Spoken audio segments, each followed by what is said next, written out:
d'une démarche de commercialisation des fonciers à vocation économique par Boa Construction. Quelques peut-être éléments un peu de contexte qui ont conduit sans doute à ce que notre territoire du Genevois au Savoyard se lance dans cette démarche, qui a ensuite été élargie à une partie du sillon alpin. Si on peut peut-être passer à la planche d'après. Donc on a un territoire qui, je pense comme pas mal de vôtres, est sous pression foncière pour des raisons de topographie, puisqu'on a pas mal de lacs et de montagnes qui contraignent un peu le territoire. On a également connu une très forte croissance démographique. On est un des territoires les plus dynamiques au niveau français, à plus de 2% de croissance d'habitants chaque année. Et puis un développement économique qui accompagnait également cela. Donc tout ça, forcément, met une pression assez forte sur le foncier disponible pour les activités économiques. Autre élément de contexte important, c'est qu'on a des zones d'activité économique qui sont aménagées en général par les collectivités locales, soit avec l'appui de la société d'équipement local, la SEM d'aménagement local, mais en tout cas avec un coût qui est supporté par les collectivités. Et si on fait simplement un bilan économique entre le prix de revient des zones, donc l'acquisition des fonciers, souvent agricoles d'origine, leur aménagement et les prix de vente, on a une opération comme ça brute qui est déficitaire. Donc les fonciers sont vendus moins cher. Souvent, il y a entre un quart et la moitié du prix qui est perdu. Alors les collectivités, bien sûr, imaginent de se récupérer dans le temps avec les rentrées fiscales, la création d'emplois, la dynamique économique, etc. Mais si on raisonne brut sur l'opération simplement d'acquisition, d'aménagement et de revente des terrains, jusque-là, c'était des opérations assez déficitaires. Plusieurs dizaines d'euros de perdus par mètre carré.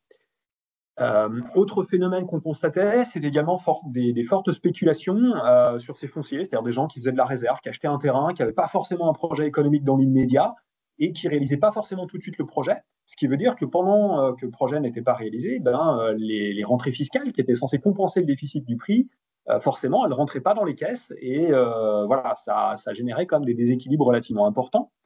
Et puis, ont été constatées également des mutations d'usage qui n'étaient pas forcément souhaitées par les collectivités locales. Alors, on a eu différents types. Dans les années 90-2000, c'était beaucoup des gens qui construisaient un bâtiment en zone artisanale, au départ pour une activité, puis se transformaient petit à petit en logement.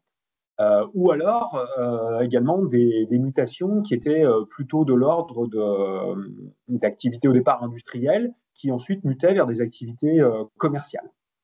Je ne sais pas s'il est possible aussi de projeter la carte qui était prévue normalement sur cette slide, peut-être en. Je ne sais pas si. Non, elle n'apparaît pas. Alors, je vais non, elle n'apparaît pas, la slide. Qui a sauté. C'était juste pour représenter un tout petit peu le territoire du Genevois et Savoyard et dire que parce que du coup là ça apparaît pas forcément, mais qu'on a la particularité d'être frontalier avec la Suisse. Excusez-moi, un petit peu plus loin, il y a une carte sur la slide, une approche intégrée. Alors ouais, c'était pas celle-ci, non, normalement il y en avait c'était pas celle-ci. Bon, c'est pas grave. C'est pas grave. C'était juste pour illustrer le fait qu'on était collé à la Suisse et notamment à la ville de Genève. Ce qui fait qu'on a on va dire une économie résidentielle qui a tendance à se développer assez facilement. Donc, ce qu'on appelle l'économie résidentielle, c'est tout ce qui va être lié à la présence de population et au pouvoir d'achat de cette population. Donc, notamment des activités commerciales, des grandes enseignes. En tout cas, dans les années 2000-2010, c'était vraiment le cas. Et donc, avec des mutations assez fortes, avec des activités industrielles qui se transformer en activité commerciale avec des valeurs foncières qui n'ont rien à voir. Donc souvent, on avait des collectivités qui avaient vendu à bas prix des fonciers pour une activité industrielle. Et puis, quelques années plus tard, cette activité devenait une activité commerciale avec des valeurs foncières beaucoup plus élevées. Donc, il y avait un phénomène un petit peu de bascule. Et parfois, même ce phénomène de bascule incitait les industriels à quitter le territoire parce qu'en fait, tout simplement, la vente de leur foncier leur payait une nouvelle usine à quelques dizaines de kilomètres de notre territoire. Et donc, pour en terminer dans le contexte, une rareté foncière qui pénalise le développement des activités, notamment productives, puisque, naturellement, sur le marché privé, le foncier économique devient de plus en plus cher et exclut ces activités industrielles du bassin. Voilà, j'ai quand même mis une petite photo, même s'il n'y a pas la carte, qui illustre un peu la configuration. On voit un petit peu le lac Léman, les montagnes qui apparaissent et les parties de plaine qui sont relativement urbanisées. Si on passe au-delà du contexte sur la planche d'après, un peu sur les objectifs qui étaient poursuivis au travers de cette question des bois à construction. Donc là, on voit une illustration d'une zone qui a été très industrielle à un moment donné, dans les années 80-90, Et là, la photo date des années 2010 et on voit qu'on a quasiment plus que des enseignes commerciales. Et donc, les collectivités ont souhaité vouloir maîtriser dans le temps les fonciers sur lesquels elles ont investi. C'est-à-dire de dire, bah, OK, j'achète un foncier agricole, naturel ou autre, je l'aménage pour pouvoir en faire un lieu d'activité économique et notamment d'activité productive, mais j'ai une nécessité, j'ai envie que ce foncier, dans le temps, il perdure pour cet usage économique et de l'économie de production. Voilà, limiter ces changements d'affectation, ça ne veut pas dire tout geler forcément dans le temps, mais rester dans le jeu et de se dire dans 10 ans, dans 20 ans, j'ai toujours mon mot à dire quand l'utilisateur du terrain voudra faire quelque chose, voudra faire muter ce bâtiment. Et donc, dans les réflexions qu'on a eues pour faire face à cette difficulté, un des outils qui a été identifié, c'est effectivement le bail à construction, en se disant que ça permettrait à la collectivité de garder la nue propriété du terrain pendant une durée très longue, et bien lui permettrait de mieux encadrer ces évolutions non souhaitées sur les fonciers économiques sur lesquels elle avait investi. Donc, si on passe ensuite sur l'approche, un élément sur lequel on s'est assez vite heurté quand on a commencé à travailler sur ces sujets, ça a été de se dire effectivement, commercialiser les terrains en bail à construction, c'est pas forcément une idée qui est très répandue et qui va être très populaire vis-à-vis des chefs d'entreprise, vis-à-vis des investisseurs, vis-à-vis des promoteurs, qui ont plutôt l'habitude évidemment de fonctionner sur un système d'achat de terrain. Tu me dis, je vais essayer. Et donc, voilà, il y a eu un petit travail à faire. Alors, on s'est pas mal appuyé sur un exemple qui est assez proche de chez nous, qui s'appelle Savoie Technolac, qui est un parc d'activité économique dans le département voisin de la Savoie, qui, eux, pratiquaient des baux à construction depuis, à l'époque, déjà 10-15 ans, depuis les années 2000. Et donc, on avait fait témoigner le directeur du site de l'époque, qui nous avait dit, moi, voilà, c'est pas forcément une difficulté de fonctionner en système de bail à construction. Et qui nous avait notamment pas mal accompagné aussi sur la manière dont on présente la chose aux entreprises ou à leurs investisseurs ou aux promoteurs immobiliers, en argumentant, en essayant d'étayer un petit peu un raisonnement rationnel, on va dire, qui montre qu'à partir du moment où on a un bail qui est suffisamment long, évidemment on ne parle pas de baux de 18 ans, mais on est sur des durées de 50 ans et plus, eh bien, rationnellement, économiquement, il n'y a pas forcément de pertes, voire il peut même y avoir sur certains aspects des gains fiscaux notamment pour les entrepreneurs.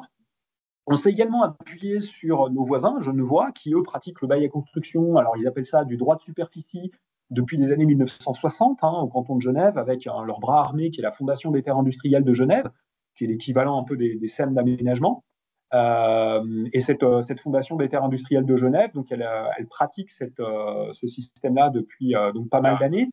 Alors, on s'est appuyé sur eux, mais c'est vrai que la difficulté, c'est quand même que le système juridique, le système fiscal, évidemment, n'est pas tout à fait le même. Donc, je dirais que notre principale source d'inspiration a plutôt été sur Savoie Technolac.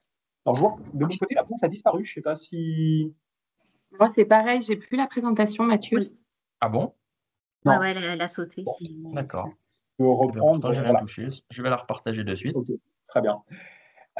Autre élément également qu'on voit apparaître, alors là du coup sur la carte qui va se réafficher, c'est qu'on a le Genevois et Savoyard est constitué de PCI, d'établissements publics de coopération intercommunale, assez petits en taille, certains font 8 communes, on va quand même pas très très loin. Et du coup, on s'est rapidement dit que, étant donné que ce bail à construction, même si on développe des arguments qui démontrent que objectivement, il n'est pas pénalisant pour les entrepreneurs, néanmoins, on s'est dit quand même que la commercialisation ne serait pas simple et que si un seul de ces EPCI se lance dans la démarche, le risque, c'est qu'évidemment, les prospects aillent voir les voisins en disant OK, vous ne souhaitez pas me vendre un terrain, mais à 5 km d'ici, moi, je peux en acheter un. Donc ça, il y a une prise de conscience assez rapide des collectivités, et ce qui fait qu'assez vite, on va dire qu'on a eu une démarche qui a été concertée entre 3 premiers EPCI à l'échelle du Genevois et Savoyard, ceux qui apparaissent là sur la carte en orange, jaune et bleu foncé, dans un premier temps, et puis assez vite, on a élargi à 7 EPCI dans un deuxième temps, plutôt dans une perspective sillon alpin. Donc on intègre notamment Annecy, et on a eu des échanges ici avec des réflexions sur des territoires un peu plus au sud, l'agglomération de Chambéry, l'agglomération de Grenoble, où il y a également des pratiques qui ont été développées en la matière. En termes de temporalité aussi, vous me posez la question. Alors la démarche, la première étape a été quand même assez longue, on parle de 3-4 années. Il a fallu quand même convaincre un petit peu les élus. Certains n'étaient pas forcément très favorables à cette solution. On a des vice-présidents en charge d'économie assez terriens, certains chefs d'entreprise propriétaires de leur terrain eux-mêmes. Donc voilà, il y a eu un travail de conviction. Il a fallu échanger évidemment avec d'autres exemples. Et surtout, peut-être ce qui a emporté un petit peu la démarche, c'est vraiment des analyses. Et là, on va peut-être le présenter sur la planche d'après. La dernière, des analyses assez objectives, ce que je disais tout à l'heure, d'essayer de démontrer en quoi, effectivement, le système de mise à disposition des fonciers à vocation économique par BOA Construction ne pénalise pas l'entrepreneuriat en lui-même. Donc voilà, c'est à peu près 3-4 années de travail. Et puis après, l'élargissement a été un peu plus vite, puisque il y avait pas mal de PCI qui avaient les mêmes réflexions. Donc voilà, Francine en parlera après pour l'agglomération de Thonon, mais il y a eu aussi avec le Grand Annecy, avec les territoires frontaliers du département de l'Ain également. Ça a été relativement vite. Donc on a formalisé ça au niveau des modalités dans une sorte de pacte qui s'est traduit par une convention. Alors, signer des différents EPCI, le seul engagement réellement qui est pris, et qui vaut ce qu'il vaut, c'est simplement les présidents des EPCI qui ont signé un document en bas d'une page, c'est pas non plus absolument gravé dans le marbre, ça a été de dire on s'engage, nous, EPCI, à ne plus vendre les fonciers à vocation économique que nous possédons sur nos territoires, mais à les commercialiser par des systèmes de location de longue durée. Les modalités, elles restent complètement libres, c'est-à-dire que les durées, les systèmes de paiement de loyer, tout ce qu'on veut, chacun fait ce qu'il veut dans le système, adopte son propre process. Et puis, on s'est également dit que ce serait intéressant de pouvoir continuer à partager les expériences entre les territoires et surtout développer un peu des compétences et une culture ensemble sur ces sujets parce que c'est relativement technique et pas forcément simple. Et donc, il y a un groupe d'experts qui a été créé qui regroupait notamment les différents référents économie dans les EPCI en charge de négocier souvent les terrains, de contractualiser avec les entreprises, l'agence de développement économique local, la STAM départementale d'aménagement qui était pas mal impliquée puisqu'elle était concessionnaire de plusieurs zones d'activité, et puis la possibilité de recourir à des expertises externes en mutualisant en fait. C'est-à-dire que parfois on va aller payer un notaire, payer un expert comptable pour avoir une analyse sur un dossier, sur un cas particulier. Mais l'idée, c'est que le paiement se fasse avec l'ensemble des EPCI concernés et que du coup, chacun profite des notes ou des analyses qui sont faites par ces experts de manière à ce que collectivement, on soit capable de progresser assez vite. On a aussi donc réalisé un document de promotion pédagogique en commun. Vous en avez une image ici et je crois que ce document vous a été transmis en amont de ce webinaire. Oui, c'est ça. Et puis, il y a eu aussi un groupe de suivi de la démarche, alors à la fois avec un versant politique, avec les référents, les élus en charge des sujets économiques, qui se réunit chaque année pour faire un petit peu le point, de savoir là où on en est. Et puis, il y a également un pendant technique. Voilà, moi, à peu près ce que j'avais prévu de partager avec vous dans ce webinaire. Comme ça a été dit par Madame Munier tout à l'heure, je suis bien sûr à dispo pour en discuter avec vous s'il y a des questions, des remarques. Et puis ensuite, Francine poursuivra un peu plus avec sa vision actuelle sur la mise en œuvre de tout cela. Merci beaucoup, Noël Mercier, pour cette première intervention. Je vous propose de garder le micro actif pour pouvoir répondre aux éventuelles questions. Est-ce qu'il y a des questions dans le chat ou est-ce que des personnes veulent lever la main et prendre la parole en activant le micro et la caméra? Il y a Cécile qui a… Cécile, je crois que tu as levé la main. Est-ce que tu veux lancer peut-être la première question? Oui, j'avais déjà une petite question sur le lancement de la démarche effective. Donc, l'initiative vient de la MED, qui est l'agence économique, qui était l'agence économique, peut-être pas départementale, mais d'une agglo élargie. C'est ça? C'est ça. Et est-ce que du coup, donc l'idée vient de là, est-ce qu'ensuite vous avez réuni les EPCI au niveau technique qui ont été convaincus et qu'après ceux-ci sont allés voir leurs élus, ou est-ce qu'il y a eu vraiment une intervention politique, un élu peut-être plus convaincu que les autres qui allait voir ses homologues, ou comment ça s'est passé au moment du lancement? Alors effectivement, la démarche est venue plutôt de l'agence, en discutant avec les référents économie des différents EPCI concernés. Le sujet a été porté, il faut savoir que le président de l'agence est un vice-président à l'économie d'une agglo, donc on va dire qu'il y a eu un travail aussi, il a utilisé ces deux casquettes à un moment donné, pour dire à la fois, ok, je suis en tant que président d'agence, il me semble que c'est un outil qui est intéressant et il l'a vendu quelque part au sein de son agglo. Il a aussi pris son bâton de pèlerin, je peux m'exprimer ainsi, pour aller voir ses homologues des EPCI voisins en disant voilà, c'est quelque chose qui doit être mené à une échelle plus large que notre agglomération. Donc ça s'est fait, l'initiative a été plutôt technique à la base. Mais ensuite, très vite, il a fallu impliquer les élus parce que c'était des décisions éminemment politiques, évidemment. D'accord. OK. Et quand vous parlez de prix sur la Haute-Savoie, quand vous parlez de prix élevés, les EPCI à ne plus vendre leur foncier à vocation économique. pardon, je ne sais pas si vous avez entendu. Du coup, je parlais des prix, vous parliez de prix élevés sur la Haute-Savoie. C'était juste pour qu'on ait un ordre d'idée, parce que nous, en Occitanie, donc les prix ont tendance à augmenter, hein, notamment sur la partie littorale, mais je pense qu'on n'est quand même pas sur les mêmes valeurs. Donc, est-ce que vous pouvez nous donner une ordre d'idée ou sur ces secteurs de prix pour du mètre carré industriel en zone d'activité, prix de vente? Et si vous le faites plus du tout, bah, peut-être la location. Alors, les prix, à l'époque, en tout cas dans la démarche, donc au milieu des années 2010, les prix qu'on retenait, c'était autour d'une quarantaine d'euros le prix de vente au mètre carré pour des fonciers à vocation industrielle, avec des coûts d'aménagement et d'acquisition pour les collectivités qui étaient autour de 80. Donc, on était à peu près dans ce cas de figure-là. C'était des prix qui avaient assez fortement augmenté, puisqu'on avait encore des prix de 15-20 euros une dizaine d'années au préalable. Et puis aujourd'hui, alors de ce que j'en vois, parce qu'encore une fois, je suis moins dans ces logiques-là, et Francine pourra peut-être me corriger sur certains points, on est maintenant plutôt dans des prix autour de 60-70 euros par mètre carré pour des fonciers à vocation industrielle, parfois un petit peu plus même.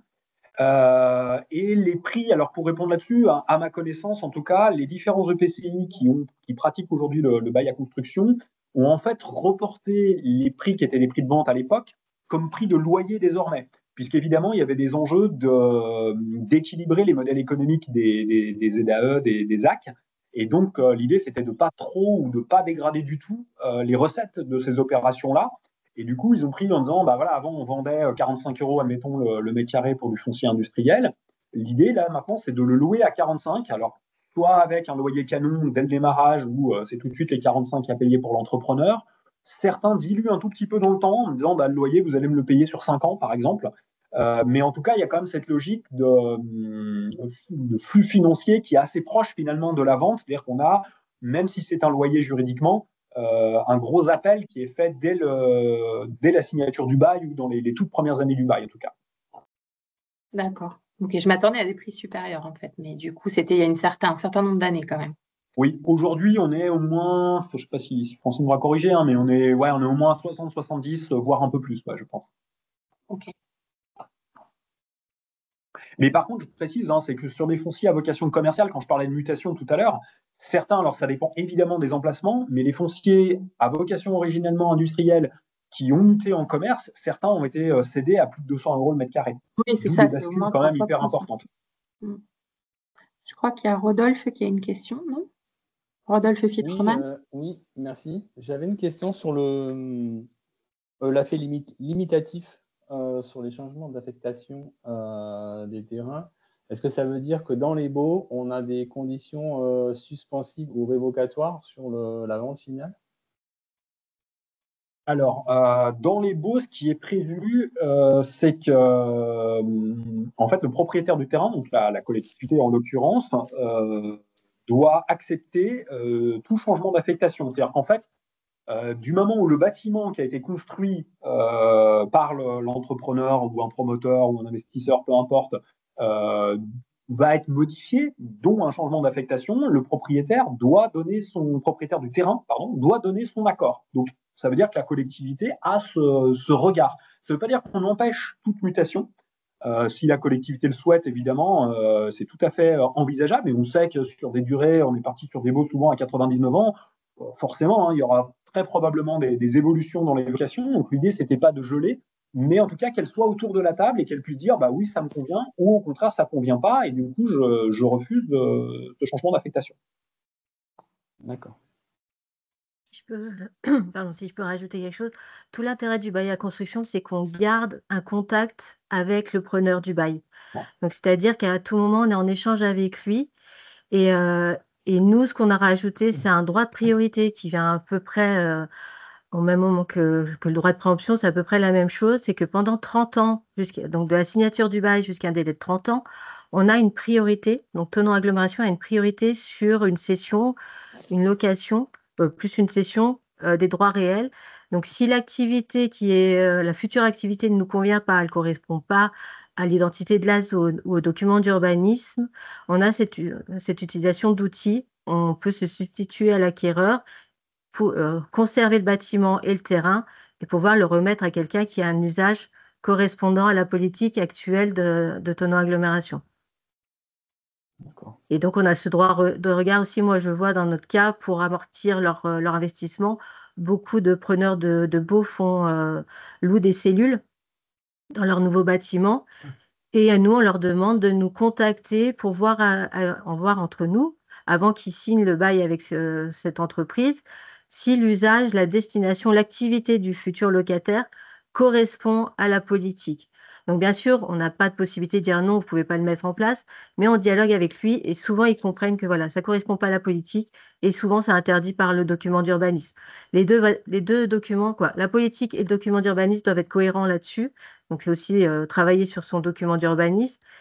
Et le tout fait qu'il y a un échange avec le preneur qui se passe plutôt bien et qui comprend que c'est une activité qui ne doit pas aller dans cette zone. Alors, il y avait Elodie, Massol et puis Emmanuel. Alors, elles sont de la même collectivité, donc communauté de communes Vallée de l'Hérault. On vous laisse la parole. Peut-être Elodie, puis après Emmanuel. Oui. Alors, comme on n'est pas dans le même bureau, il est possible Ah, d'accord. tout à fait la même question. Je me hasarde avec ma question. Vous insistez sur une démarche homogène à l'échelle de 3 communautés de communes. Est-ce que vous avez des exemples de plusieurs, en tout cas, regroupements de communautés de communes? Est-ce que vous avez des exemples où ces choix-là n'ont pas été faits, mais pour tout vous dire, nous, on se pose la question de gérer le foncier différemment, même à l'échelle de notre propre territoire, selon les secteurs où on se trouve, et peut-être même au sein d'une même zone d'activité, d'avoir à la fois des terrains à vendre et des terrains en bail à construction. Alors du coup, est-ce qu'il y a des exemples où c'est géré à votre connaissance? Oui. Alors, déjà, l'exemple sur lequel on s'appuyait, Savoie Technolac, alors à l'échelle de leur zone, ils ne font que du bail. En revanche, l'agglomération d'Aix-les-Bains et l'agglomération de Chambéry, qui sont des territoires voisins,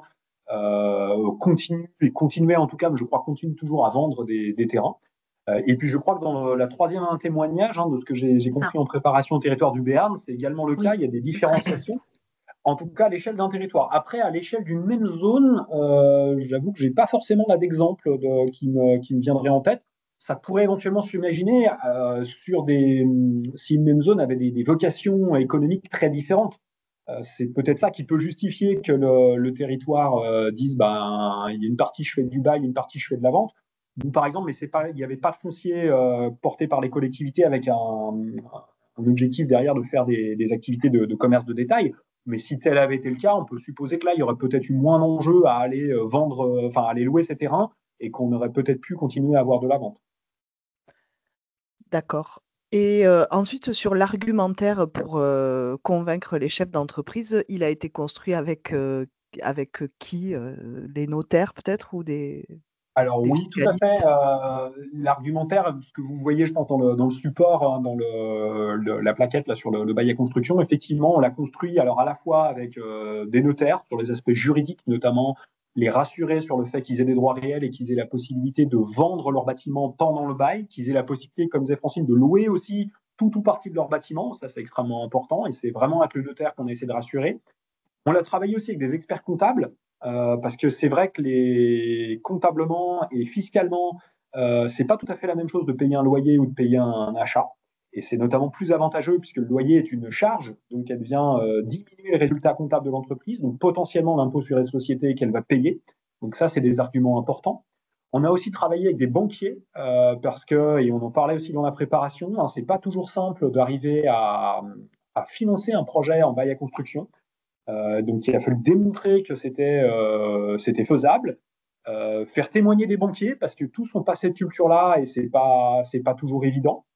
On s'est aussi appuyé sur des promoteurs et des investisseurs parce que certains, notamment quand on est sur des investisseurs familiaux, ils n'ont pas forcément cette culture-là. Donc, pour eux, ils ont l'impression de ne pas véritablement acheter quelque chose et d'avoir peut-être investi de l'argent sur quelque chose qui va leur échapper à un moment donné. Donc, c'était vraiment important d'essayer d'argumenter aussi sur ces aspects-là et que c'était finalement des points qui se traitaient dans la durée. Je ne l'ai pas indiqué ici et c'est plutôt venu en cours de route, mais il y a eu aussi des petits sujets sur les assurances. Parce que là aussi, les assureurs n'ont pas forcément trop l'habitude de travailler sur ce type de projet. Et notamment parce qu'on a eu des cas alors un peu complexes, un peu techniques, hein, mais qui arrivent où on avait des systèmes d'extension. C'est-à-dire on avait une entreprise qui avait acheté déjà son foncier il y a un moment, et puis qui lorgnait sur la parcelle d'à côté qui appartenait encore à la collectivité, donc où la collectivité dit moi je vous loue le terrain. Et donc voilà, ça pose un certain nombre de problématiques aussi. Donc voilà, ça s'est construit avec ces gens-là, ça s'est construit aussi avec le témoignage que je citais, hein, notamment de Savoie Technolac, parce que c'est des gens qui ne sont pas très loin de chez nous. Donc voilà, en gros, comment on a travaillé ça. D'accord. Très bien, merci beaucoup. Et après, sur la définition des modalités, notamment la durée du bail et la redevance, le montant de la redevance, ça, c'est travaillé avec, par rapport au bilan et au coût d'aménagement de la zone, comment ça se travaille dans ce sens-là?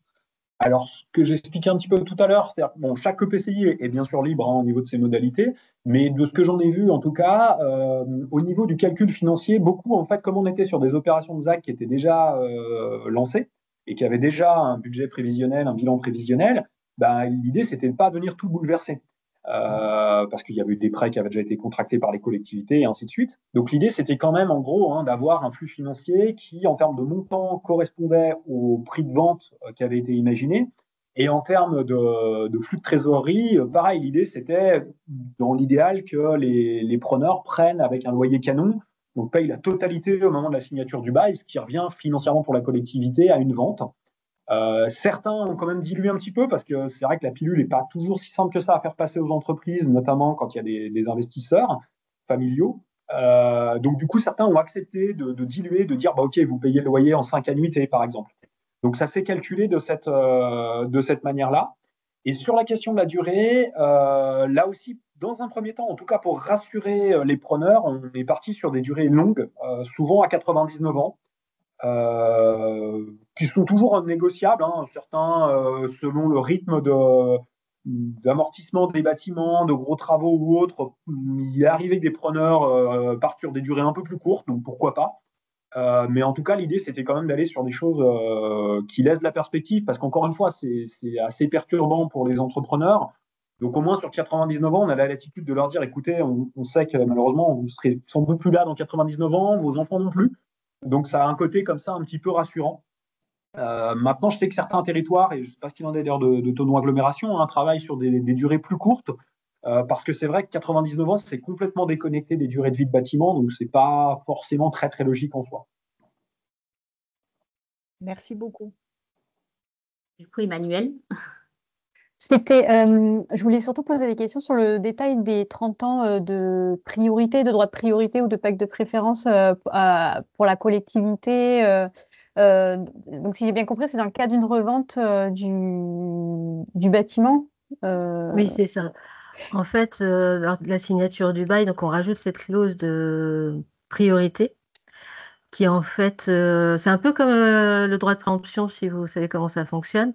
Donc, le preneur du bail souhaite vendre la totalité ou une partie de son bâtiment et du coup des droits réels qui sont assujettis au bail. Et il doit nous informer en amont et de toutes les modalités, le prix, l'activité du preneur. Voilà. Et nous avons 60 jours pour nous positionner, savoir si l'activité qui sera mise à la place correspond à notre politique. Et donc là, on laisse faire le privé sans souci. Par contre, si on voit que l'activité ne correspond pas, on a cette possibilité de substituer à l'acquéreur, par contre, au prix, bien sûr, défini par le vendeur. Le vendeur, ouais. C'est un peu comme le droit de préemption. Et donc, j'imagine que vous avez provisionné dès le départ les sommes, un budget pour ce type de cas, de situation. Alors, on démarre à peine la signature des baux, donc c'est vrai que tous ces cas un peu particuliers, on ne les a pas encore eus, mais et je ne crois pas que ça soit budgétisé. Et une autre question sur donc j'ai bien compris que vous étiez en dialogue permanent avec les entreprises, les chefs d'entreprise sur les sur les éventuelles cellules commerciales mises en sous-location ou éventuellement s'il y a des mutations nous, c'est de l'industriel et de l'artisanal. Ok.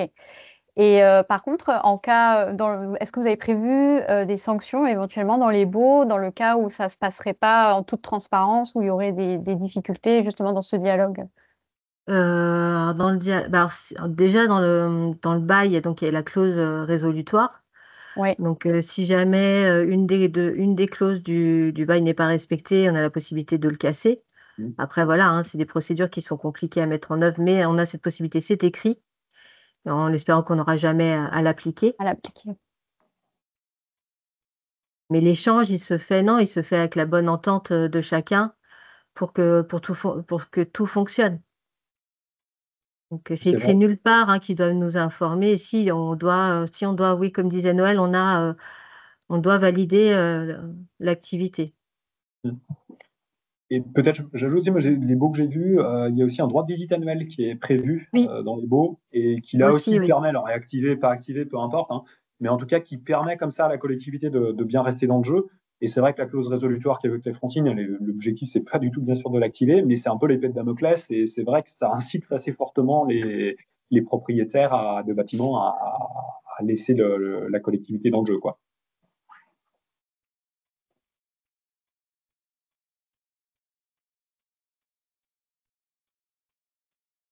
On essaie de passer au témoignage suivant, du coup, on va vous laisser la parole. Il y a une question de Karine, je crois. J'ai juste une petite question. Dans le cas où le propriétaire du bâtiment veut revendre, j'ai bien compris que ce n'était jamais arrivé, est-ce que le prix, quelque part, est un peu encadré ou il est libre de fixer son prix comme il le souhaite? Le prix reste libre. En tout cas, moi, dans les baux que j'ai vus, il n'y a pas de condition là-dessus, sachant qu'il ne revend que, entre guillemets, le bâtiment en lui-même et les droits du foncier pour la durée restante du bail. Mais il n'est pas propriétaire du foncier en tant que tel. Donc voilà, s'il reste, admettons, au bout de 10 ans, on a fait un bail de 99, il reste 89 ans. Donc voilà, il peut y avoir une légère dégradation, on va dire, du prix de vente de l'ensemble. Parce qu'effectivement, ce n'est pas une propriété pleine et entière sur le terrain et c'est fonction de la durée qui va rester. Donc, moi, j'ai envie de dire, de l'expérience qu'on en a, hein, c'est que tant qu'il reste au moins une trentaine d'années sur le bail, il n'y a pas vraiment de dégrèvement parce qu'en fait, c'est encore supérieur à la durée de vie du bâtiment. Où ça peut commencer à devenir peut-être un peu plus problématique, c'est effectivement sur les 30 dernières années parce que là, effectivement, il y a un réinvestissement sur le bâtiment. La durée de bail restante va pas forcément permettre de l'amortir. Et l'idée, c'était aussi de se dire que justement, sur ces périodes qui arriveront un peu en fin, et c'est là où on s'est appuyé sur l'expérience genevoise, parce que comme ils pratiquent ça depuis les années 1960, ils ont des droits de superficie qui commencent à arriver un petit peu au bout. Hein, et du coup, là, l'idée, c'était encore une fois de remettre la collectivité autour de la table et qui est éventuellement d'aller négocier une évolution du bâtiment et une prolongation, pourquoi pas du bail, hein, parce qu'il est tout à fait possible de prolonger pour une durée complémentaire de 99 ans. Donc on l'a conçu un petit peu de cette manière. Mais voilà, au niveau de la vente, il n'y a pas de... Enfin non, moi, je n'ai pas vu d'encadrement sur le prix du bâtiment en lui-même. Non, nous, on n'a pas cette notion-là. Après, voilà, comme je vous disais, c'est comme un droit de préemption, donc c'est en fonction du prix défini entre le vendeur et l'acquéreur. Et nous, par rapport à la continuité, à l'amortissement, arrivé à l'échéance du bail, on a le preneur qui est dans le bâtiment au moment de l'échéance. On a un an, il a un droit de priorité. Donc, un an avant la fin d'échéance, on doit se mettre en contact pour voir si lui est intéressé à conserver le terrain et le bâtiment et voir ensuite dans quel outil mettre en place une location, mais après savoir quelle durée ou une vente. Là, c'est pareil, nous, on est parti sur une durée de 99 ans, donc je ne sais pas quelle politique sera en place dans 99 ans, mais bon, je pense que le foncier sera encore plus rare, donc on ne sera pas certainement sur de la vente, mais il y aura peut-être un autre outil qui existera et qui sera mis en place à ce moment-là. Mais en tout cas, le preneur a également ce droit de priorité qui est noté sur le bail. Merci. On va vous proposer de poursuivre pour garder aussi un certain équilibre entre les trois différents intervenants. Oui, puis on pourra revenir sur ces questions techniques juste après. Hein, Exactement. Ouais. Et juste un petit point, je rappelle, hein, pour les micros, il y a des fois quelques bruits parasites. Essayez de couper vos micros quand vous ne prenez pas la parole pour éviter de perturber les interventions. Notre prochaine intervenante, en fait, la transition est faite puisqu'il s'agit de Francine Ménégon qui a déjà répondu à quelques questions. Donc, Francine, on vous laisse la parole. Je passe le diapositif sur votre présentation. C'est à vous. Merci. Donc moi, je prends la suite et je crois que j'ai été conviée, c'est parce que nous, donc Tonneau Agglomération, on fait partie du Genevois Savoyard. Donc, on a travaillé avec Noël sur cette sensibilisation, cette mise en place du bail à construction sur nos territoires. Et sur Tonneau Agglomération, ça se concrétise vers, si vous pouvez remettre la diapo suivante. Ah oui, bon, ça, c'est pas ça. Une présentation vite fait. On est 25 communes, on a 16 zones d'activité en gestion. Et le bail à construction est actuellement en commercialisation sur 2 extensions de zone. Donc, si vous pouvez continuer, voilà. Donc, comme je vous disais, donc on a eu comme de 2015 à 2019, toute cette sensibilisation, ce travail avec la MED.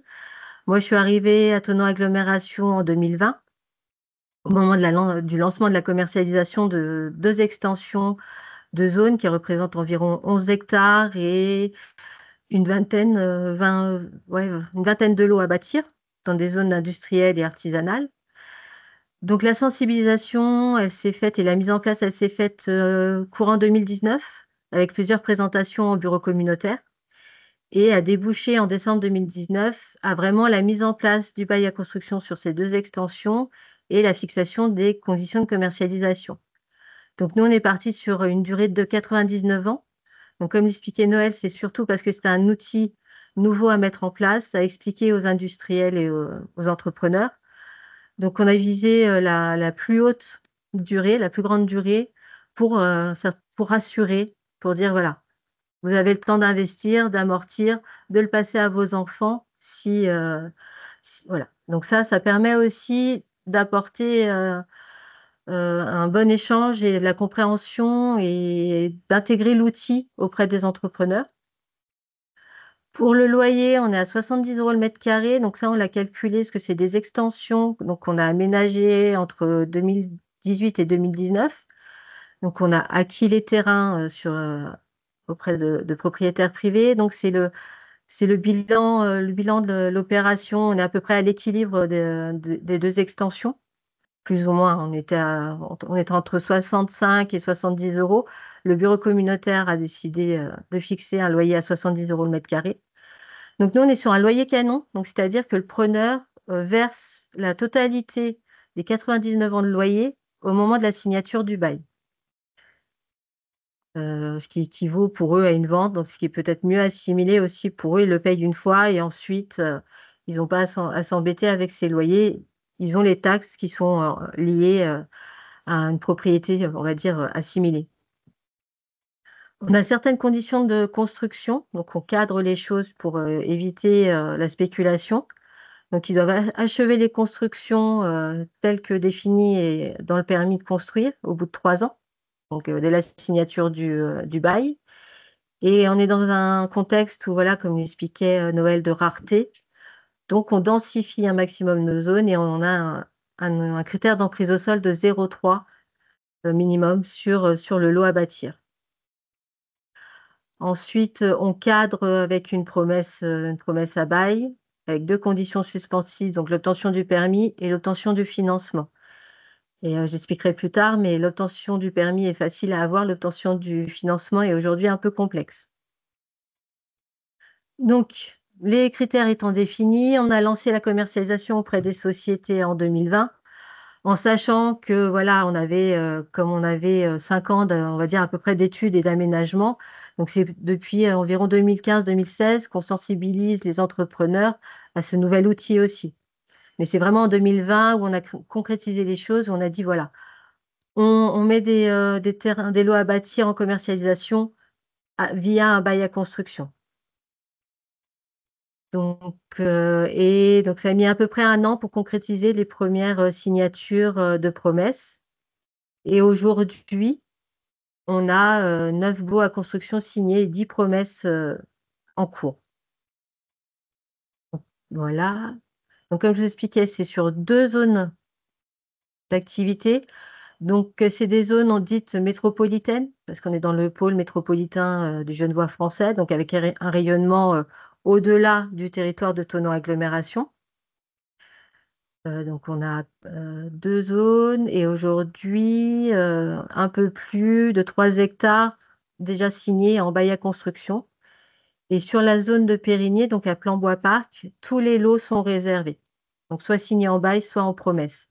Donc, la commercialisation via le bail à construction s'est faite assez, on va dire, fluide et facilement. Donc, en 3 ans, on a quasiment tous les lots réservés.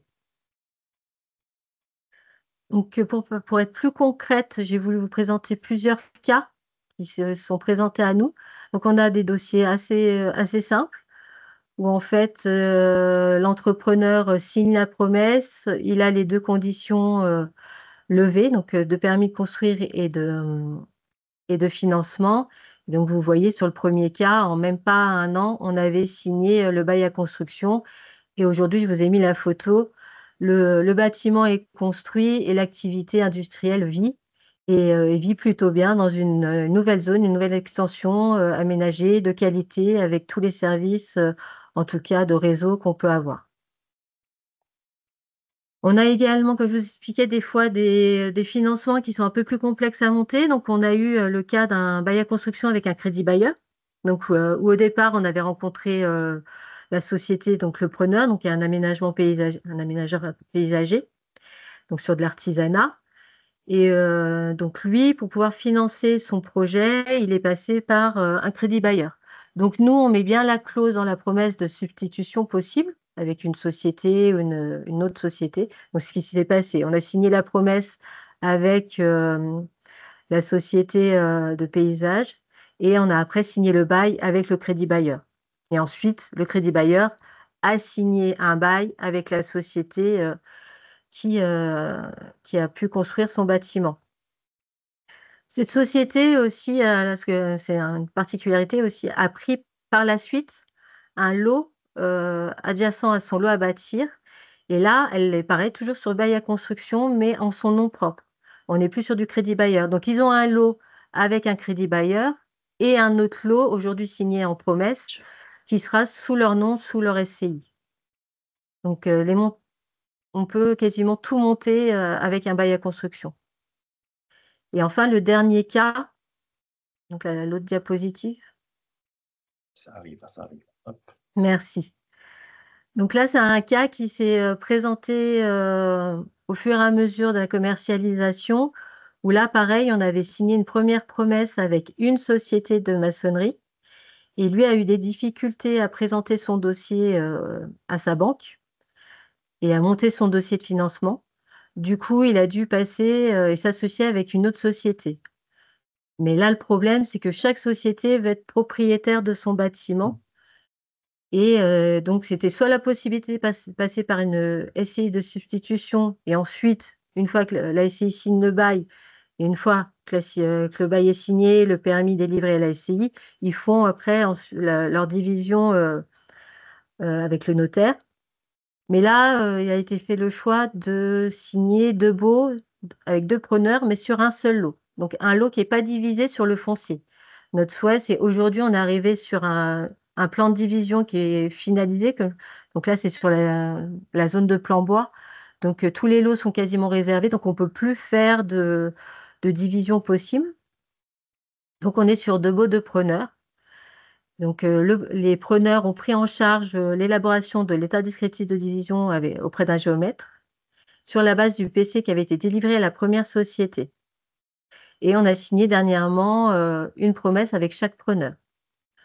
Mais là, les preneurs rencontrent une nouvelle difficulté, c'est que la banque souhaite que le permis soit à chaque nom. Donc, comme nous, on ne peut pas poser un permis valant division parce qu'on ne divise pas le lot, je ne sais pas ce que ça va donner. Et comme expliquait Noël, là où on présente aussi beaucoup de difficultés, c'est lever la condition suspensive de financement. Au départ, parce que le bail à construction est un outil que les banques ne connaissaient pas. Donc, on voit hein, là, globalement, les baux qu'on a signés, on retrouve les 2 banques, principalement, qui suivent nos preneurs.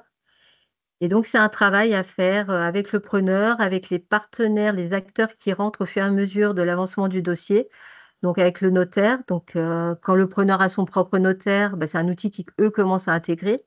Mais la strate en dessous du financement, il faut la travailler avec les banques. Donc, dès le départ, faut les inviter, les initier à ce nouvel outil pour qu'ils comprennent que finalement, ils ont, je pense, les mêmes sécurités parce que la durée fait que le preneur peut amortir son bien et qu'il est assimilé propriétaire du foncier via le transfert des droits réels. Donc, moi, le conseil que je veux vous donner via les différents cas qu'on a eus, c'est d'expliquer dès le départ au preneur ce que consiste un bail, les possibilités qu'il a pour financer, donc possibilité de vendre une partie ou la totalité si il doit fermer sa société, possibilité de louer, comme je vous expliquais, nous, la plupart ont des cellules de location pour pouvoir financer. Et s'il faut, rencontrer leur notaire et rencontrer leur banque. Voilà, rassurer tous les acteurs. Mais on y arrive parce qu'on arrive au fur et à mesure à signer les baux. Il faut juste être toujours dans la communication, dans l'échange et dans l'information et s'adapter. Mais on voit qu'avec le bail à construction, on peut facilement s'adapter, on trouve des solutions. Voilà, moi j'en ai fini de ma présentation. Merci beaucoup, Francine. Est-ce qu'il y a des questions dans le chat? J'ai vu qu'il y avait une main qui s'était levée du côté d'Élodie Massol. C'est peut-être un oubli de la dernière intervention. Oui, la main Ça était doit, enlevée. ça doit être un pas oubli. plus pour le moment. Ouais, ça doit être un oubli de la dernière intervention. Cécile, est-ce que tu veux intervenir? Oui, moi j'en ai encore des questions, ouais. Du coup, si je comprends bien, les autres zones d'activité, vous vendez plus le foncier. En fait, si vous avez fait les baux que sur 2 zones, c'est parce que les autres, il n'y a plus de terrain. Aujourd'hui, vous Alors, faites du bail. en 2019, on avait 3 commercialisations. Et on avait une commercialisation qu'on avait récupérée, parce qu'en fait, Thonon Agglomération a été créée en 2017. On est la fusion de 2 communautés de communes et de la ville de Thonon, sur certaines compétences, pas toutes. Et donc, quand on a récupéré les zones d'activité en 2017, on avait une zone dite d'intérêt local qui avait déjà été aménagée ou en cours d'aménagement par la commune. Donc, on a récupéré et eux avaient déjà lancé la commercialisation via de la vente avec un prix déjà fixé. Donc, on a poursuivi sur cette zone d'intérêt local le système de vente. Donc, on vendait les lots à bâtir. Et sur les 2 zones, comme je vous ai on va dire de rayonnement métropolitain, même national, on est parti sur du bail à construction. On a une 3e zone également sur la ville de Thonon qui est identifiée comme métropolitaine. Aujourd'hui, on n'a pas de foncier, mais si un jour on doit récupérer du foncier, ça sera également sur bail à construction. Là, on a lancé en étude une nouvelle extension de zone et les modalités ne sont pas fixées, mais vu que on va dire, le contexte est toujours le même, on partira certainement sur du bail à construction. Donc, ça veut dire que vos élus, ils sont convaincus quand même, malgré les difficultés par Aujourd'hui, cette oui. démarche. Ouais, ok. Aujourd'hui, oui. On avait notre vice-président qui est également un ancien chef d'entreprise, Noël Souris, il le connaît, qui avait quelques difficultés avec l'outil. Donc, au départ, avec ma responsable, on vendait l'outil un peu toute seule. Et aujourd'hui, il a adhéré, et surtout qu'il y a une des zones qui est sur son territoire. Et voilà, c'est un de notre meilleur commercial. D'accord. Et vous échangez en ce moment-là, à l'heure où on parle encore, avec les collectivités voisines pour discuter des difficultés éventuelles, les autres EPCI. Est-ce que vous êtes toujours en relation Alors, on avait un groupe d'acteurs du sillon alpin qui s'est éteint aujourd'hui parce que, voilà, au fur et à mesure, ceux qui animaient le groupe sont partis. Donc, ça s'est éteint. Mais après, on a toujours les adresses mail si jamais on a toujours quand même ce contact. Mais on ne se regroupe plus. C'est vrai que c'est un peu dommage, mais voilà, des choses qui arrivent. Ok. Et juste dernière question, après je laisse, parce que je vois qu'il y a Martine aussi qui en a. Le loyer canon, moi j'entends beaucoup dire que du coup l'entreprise, elle ne peut pas y voir vraiment un intérêt du coup, c'est comme si elle versait la même somme, mais au lieu d'être propriétaire, elle est locataire. est-ce que du coup, loyer canon ne veut pas forcément dire un bail très très long? Et si on est sur du loyer annuel, peut-être on peut proposer un bail plus court, parce que là, ça veut dire que l'entreprise, elle peut étaler les paiements de ses loyers. Ben voilà, comment vous faites quand vous discutez avec une entreprise pour qu'elle accepte que pour la même somme versée, elle n'est pas propriétaire, mais locataire? Alors après, bon, voilà, nous, on explique tout les modalités du bail, à quoi ça fonctionne, que nous, on est sur un loyer canon. Après, c'est vrai que la plupart des communautés de communes, des intercos voisines sont également sur un loyer canon. Ah, ok. Donc voilà. Donc cette uniformité de conditions fait que la concurrence est moindre et que là où est la priorité du preneur, c'est la localisation et peut-être le prix parce que voilà, ça, on vacille, on a une communauté voisine qui est à 90 € le mètre carré.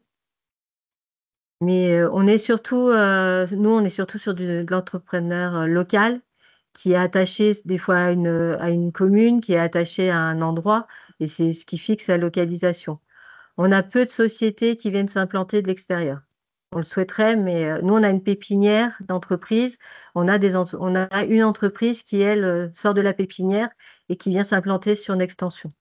Donc, ça reste très local et je pense que la priorité pour l'entrepreneur, c'est la localisation, parce que nous, dans le Chablais, on est assez encerclé, on a peu de modalités, on n'a qu'une voie principale, donc on est souvent encombré. Donc, il y a l'implantation, le choix se fait par là. Et après, la modalité du loyer, voilà, on intègre. Pour eux, c'est comme s'ils payaient un prix de vente. C'est vrai qu'ils ne sont pas propriétaires, mais la durée, le loyer canon plus la durée fait que pour eux, ils l'assimilent assez bien. Et bien sûr, après, il y en a qui disent non parce qu'ils veulent être propriétaires du foncier. Voilà. Nous, on a ces conditions-là. Bon, on a encore quelques propriétaires fonciers dans nos zones, donc ils vendent également. Donc, ils ont encore la possibilité de trouver ailleurs. Mais c'est bien de plus en plus restreint. Donc, à la fin, les entrepreneurs, ils n'auront plus vraiment le choix. Donc, si je peux m'exprimer comme ça. Merci beaucoup. Je vous en prie. On va laisser la parole à Martine. On t'écoute, Martine. Merci pour 2-3 questions. Y a-t-il des obligations particulières d'entretien des bâtiments dans les baux à construction que vous avez passés?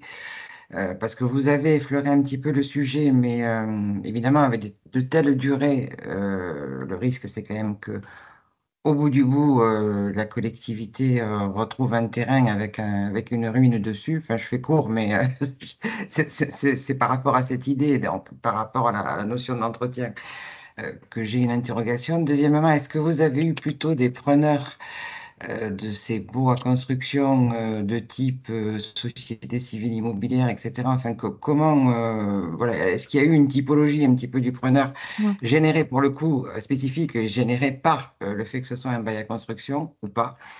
Et c'est vrai que la durée m'étonne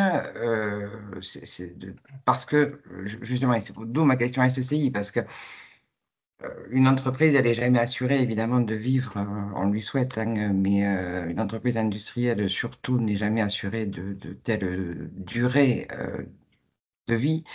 Et voilà, donc, est-ce que ça a généré une typologie de preneur particulier? Est-ce qu'il y a des conditions d'entretien particulières? Et dernière question, est-ce qu'il y a eu aussi un travail, vous avez parlé de difficultés de montage financier parfois, de crédits baux qui viennent s'ajouter à tout le reste? Et en fait, est-ce qu'il y a eu des difficultés particulières, par exemple, au niveau des entreprises preneurs, sur des aides de la région, des choses comme ça? Ou est-ce que vous avez travaillé aussi ce niveau-là avec d'autres échelons qui pouvaient apporter éventuellement des aides au projet pour lequel la construction aurait été un frein? Alors, concernant l'entretien, donc voilà, il y a une clause d'entretien où il est stipulé que le preneur doit entretenir son bâtiment. Nous, on a cette possibilité de visiter le bien. Et après, en sachant que sur 99 ans, le bâtiment va être vendu peut-être 2 à 3 ou 4 fois, c'est aussi du bon sens pour l'entrepreneur de l'entretenir correctement. Mais voilà, moi, j'ai pas assez de recul. Le prochain participant en aura plus que moi. Nous, là, ça fait 3 ans qu'on signe et il y a un seul bâtiment vraiment qui est construit. On a 4 ou 5 chantiers en cours. Donc, j'ai pas le recul nécessaire pour vous répondre là-dessus. Après, sur la typologie, bah oui, c'est souvent des SCI qui signent le bail parce que je pense que pour toute société, hein, que ce soit pour une vente ou un bail, c'est plus avantageux pour eux. C'est une SCI qui leur appartient et ensuite, eux, la SCI loue à leur société vraiment d'activité. Et ensuite, j'ai perdu le fil des questions. Éventuellement, sur les aides à Ah l'immobilier oui. dont l'entreprise peut bénéficier, est-ce que ça a Oui. généré des éléments de complexité particuliers? Alors, nous, on n'a pas travaillé sur les aides possibles. Sur la zone des Bracos, on a des sites industriels clés en main et on a des sites labellisés. Donc là, ça peut donner aussi un plus dans la commercialisation, dire que pour les industries, ils ont une visibilité nationale et des fonds pouvant être alloués. Mais nous, c'est vrai qu'au niveau du financement, on n'appuie pas, voilà, on n'appuie pas nos preneurs.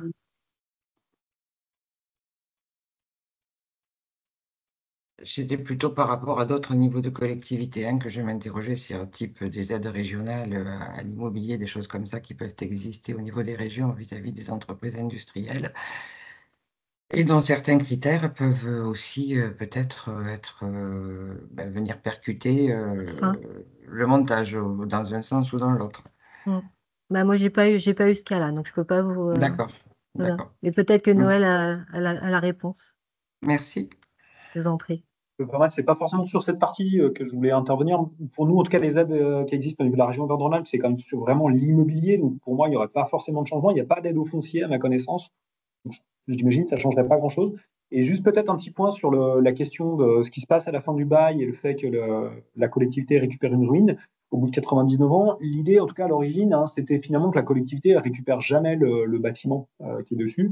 C'était plutôt de se dire qu'en partant sur 99 ans, forcément, le bâtiment, il allait être profondément transformé à un moment ou à un autre pendant cette durée.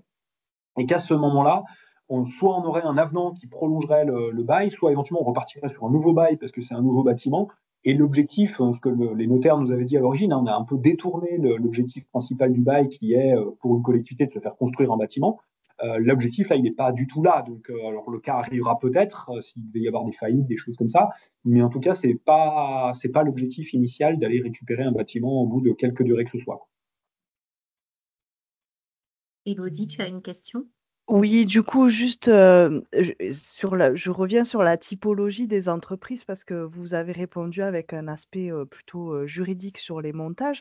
Mais j'ai une question sur est-ce qu'il y a plus des secteurs d'activité qui se prêtent plus à ce type de montage parce que, autant moi, sur mon territoire, je vois bien l'enjeu pour la collectivité, pour le territoire, de garder cette maîtrise foncière en termes de développement territorial. C'est très intéressant. Je pense qu'on part de très, très, très, très loin avec notre tissu économique. Et donc, voilà, cette sensibilisation sur le bail à construction, je pense qu'on va sortir nos rames et on va commencer à ramer. Mais du coup, est-ce que ça a modifié, en fait, est-ce que ça influence le paysage économique et le type de preneur qui peut s'intéresser au bail à construction, plus en fonction du secteur d'activité, parce qu'après, c'est vrai qu'on est sur des montages juridiques assez classiques, mais voilà, sur les secteurs d'activité, voilà, est-ce que vous percevez des changements par rapport à ça? Non, comme je vous expliquais, nous, c'est des zones qui sont affectées à l'industrie et à l'artisanat. Et aujourd'hui, au niveau des baux, on a des sociétés industrielles et de l'artisanat. Après, nous, dans le Chablais, le domaine d'activité prédominant, c'est la construction, c'est le BTP. Donc, nous, dans nos zones, on a beaucoup d'artisans. Là, on a des baux signés avec des paysagistes, avec des maçons, des charpentiers. Voilà, c'est l'essence même de nos activités et du coup, c'est pas perturbé, c'est eux qui viennent parce que c'est des sociétés qui sont en développement et nous, on leur offre ce foncier qui leur permet de développer leur entreprise. C'est de l'artisanat qui se développe et c'est un domaine d'activité qui, dans notre territoire, est prédominant. Donc, il n'y a pas de... Voilà, on attire l'activité qui est prédominante sur notre territoire. J'ai répondu à votre question. Oui, merci. Est-ce qu'on a d'autres questions avant de passer au prochain et dernier intervenant? Sinon, moi, j'en ai une toute petite, très rapide pour nos deux premiers intervenants. C'est peut-être de nous dire qui ont été les plus durs à convaincre entre les élus, les entreprises ou les banques. Moi, je dirais que c'est un travail de longue haleine pour les trois. Mais ça se fait. Moi, en fait, j'ai fait du foncier. Moi, j'étais responsable foncier pendant 10 ans. Donc, le bail à construction, je l'ai vu, mais pour l'habitat. Bail amphithéotique, bail à construction. Mais comme expliqué, c'est souvent moi, collectivité, qui prenais pour construire un bâtiment de logement social, etc. Donc, c'est vrai que le bail à construction pour des zones d'activité, je connaissais le bail, mais je ne connaissais pas vraiment dans ce domaine-là. Et au final, non, comme je vous expliquais, nous, notre VP au départ, il n'était pas convaincu. Mais ils en tirent tous, à la fin, ils en tirent tous vraiment leur intérêt. Autant pour la collectivité, parce que voilà, on garde une certaine maîtrise de notre territoire, de l'activité qui est en place. On voit sur du long terme la possibilité de récupérer ce foncier et de ne pas le laisser se dégrader ou changer de mutation d'activité qu'on ne souhaite pas, comme devenir des zones commerciales ou des zones d'habitat. Et pour les entrepreneurs, moi aujourd'hui, de ceux qui ont signé, ils sont contents. Mais voilà, on n'a pas le recul nécessaire. J'ai pas eu de cas de revente. Donc, mais je pense que si on reste toujours dans l'échange, dans la communication et être facilitateur, on y arrive. Et les banquiers, malheureusement, ils viennent pas vers nous. Donc c'est pour ça, les intégrer dès le départ avec de la sensibilisation, je pense que c'est un bon outil. Pour compléter, je dirais que c'est plus une question de personnalité que de profil. Il y a des élus très faciles à convaincre, d'autres c'est compliqué. Même chose pour les entrepreneurs, même chose pour les banquiers. Peut-être un élément au niveau des entrepreneurs, le profil, moi, on a eu un peu plus de difficultés, c'était vraiment sur les investisseurs familiaux. Souvent, c'est les parents qui investissent pour le fils qui est en train de monter une boîte ou qui développe une boîte. Et ouais, il y a eu quelques cas comme ça où les projets ne sont pas faits. Après, je vois un peu le verre à moitié plein et je me dis finalement, est-ce que ces projets, de toute façon, ils auraient abouti, ils auraient vu le jour? C'est l'écueil bail et construction qui les a fait capoter, mais je ne sais pas s'ils auraient été au bout parce que ce n'était pas forcément des attelages hyper solides non plus, quoi. Oui, moi je fais le même constat aussi. Il y en a souvent qui les promesses n'arrivent pas à terme, mais finalement, c'est peut-être pas le bail à construction qui pose souci, c'est la fiabilité de l'entreprise déjà à la base. Donc, faut pas voir le bail comme forcément la raison de la non-continuité du dossier. Très bien, merci à tous les deux pour les réponses. Merci à Francine pour ce témoignage qui représentait Thonon Agglomération. On va passer à notre dernier intervenant qui est Antoine Nediel. Est-ce qu'Antoine est par ici? Je ne vois pas tout le monde à la caméra. Donc, oui, bonjour. Bonjour Antoine. Eh bien, je vais défiler le diaporama et on vous écoute pour à peu près une quinzaine de minutes de présentation et puis un temps équivalent pour les questions-réponses. C'est à vous. Très bien. Tout d'abord, merci pour votre invitation. Donc, tout d'abord, présenter rapidement la communauté de communes des Luys en Béarn, donc sur la slide suivante. Comme beaucoup d'intercommunalités, donc c'est une interco issue de fusion créée en 2017. 66 communes et sur le plan du développement économique, c'est environ 3000 établissements avec essentiellement des TPE, PME, 10 000 emplois, dont à peu près un quart d'emplois industriels. 15 zones d'activité qui représentent en tout 300 hectares de foncier économique. Et sur ces 300 hectares de foncier économique répartis sur 15 zones, nous avons environ un tiers, donc 100 hectares, gérés sous le format bail amphithéotique. Alors cette pratique finalement sur la slide suivante du bail amphithéotique, bail à construction comme outil de gestion et outil de commercialisation de nos zones d'activité. Donc vous avez là les trois zones d'activité qui sont gérées exclusivement sur ce format-là. Donc la première zone du Haut-Ossau 1, qui est un lotissement d'activité de 42 hectares. Alors avec des durées de baux amphithéotiques, vous voyez en dessous, 1980-2030, deuxième zone, 1990-2040, et enfin une troisième zone qui a été aménagée à partir du début des années 2000, 2003, 2053, donc avec les superficies associées. Alors, la pratique assez ancienne du bail emphytéotique comme outil de gestion et de commercialisation sur une partie de nos zones d'activité répond à une réalité historique un peu particulière. Donc, ces trois zones d'activité sont localisées sur la commune de Sercasté, qui est la commune siège de notre interco. On est à une toute petite dizaine de kilomètres au nord de Pau.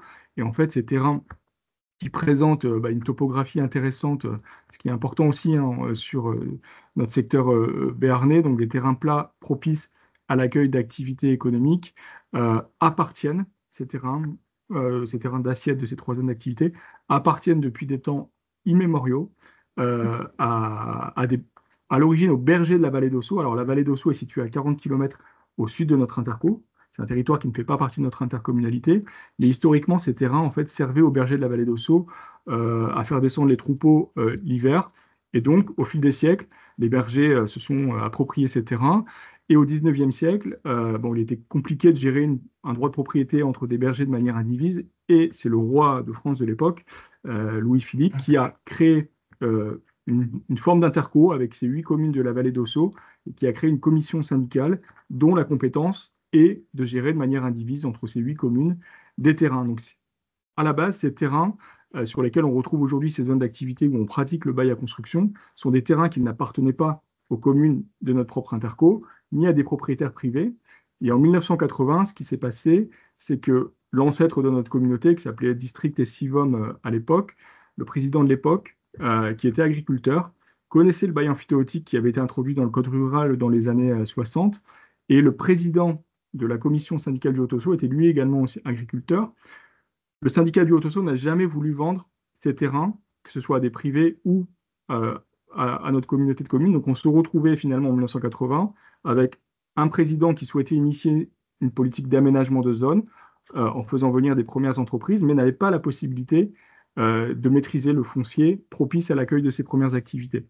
Et les deux présidents de l'époque se sont entendus en disant eh bien, vous, commission syndicale du Haut-Ossau, vous n'allez pas nous vendre les terrains, mais conclure des baux emphytéotiques avec nous sur des périmètres importants, les périmètres que vous retrouvez là, ce qui a permis à la communauté de communes de ne pas acquérir du foncier, mais de devenir preneur d'un bail emphytéotique et titulaire donc de droits réels sur 50 ans. Ça a commencé en 1980 jusqu'en 2030.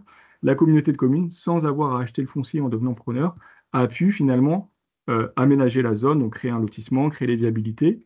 Et les premières entreprises sont arrivées donc, au début des années 80, plutôt des industriels au départ, sur les 5 à 10 premières années, quasi exclusivement des industriels du secteur de la sous-traitance aéronautique.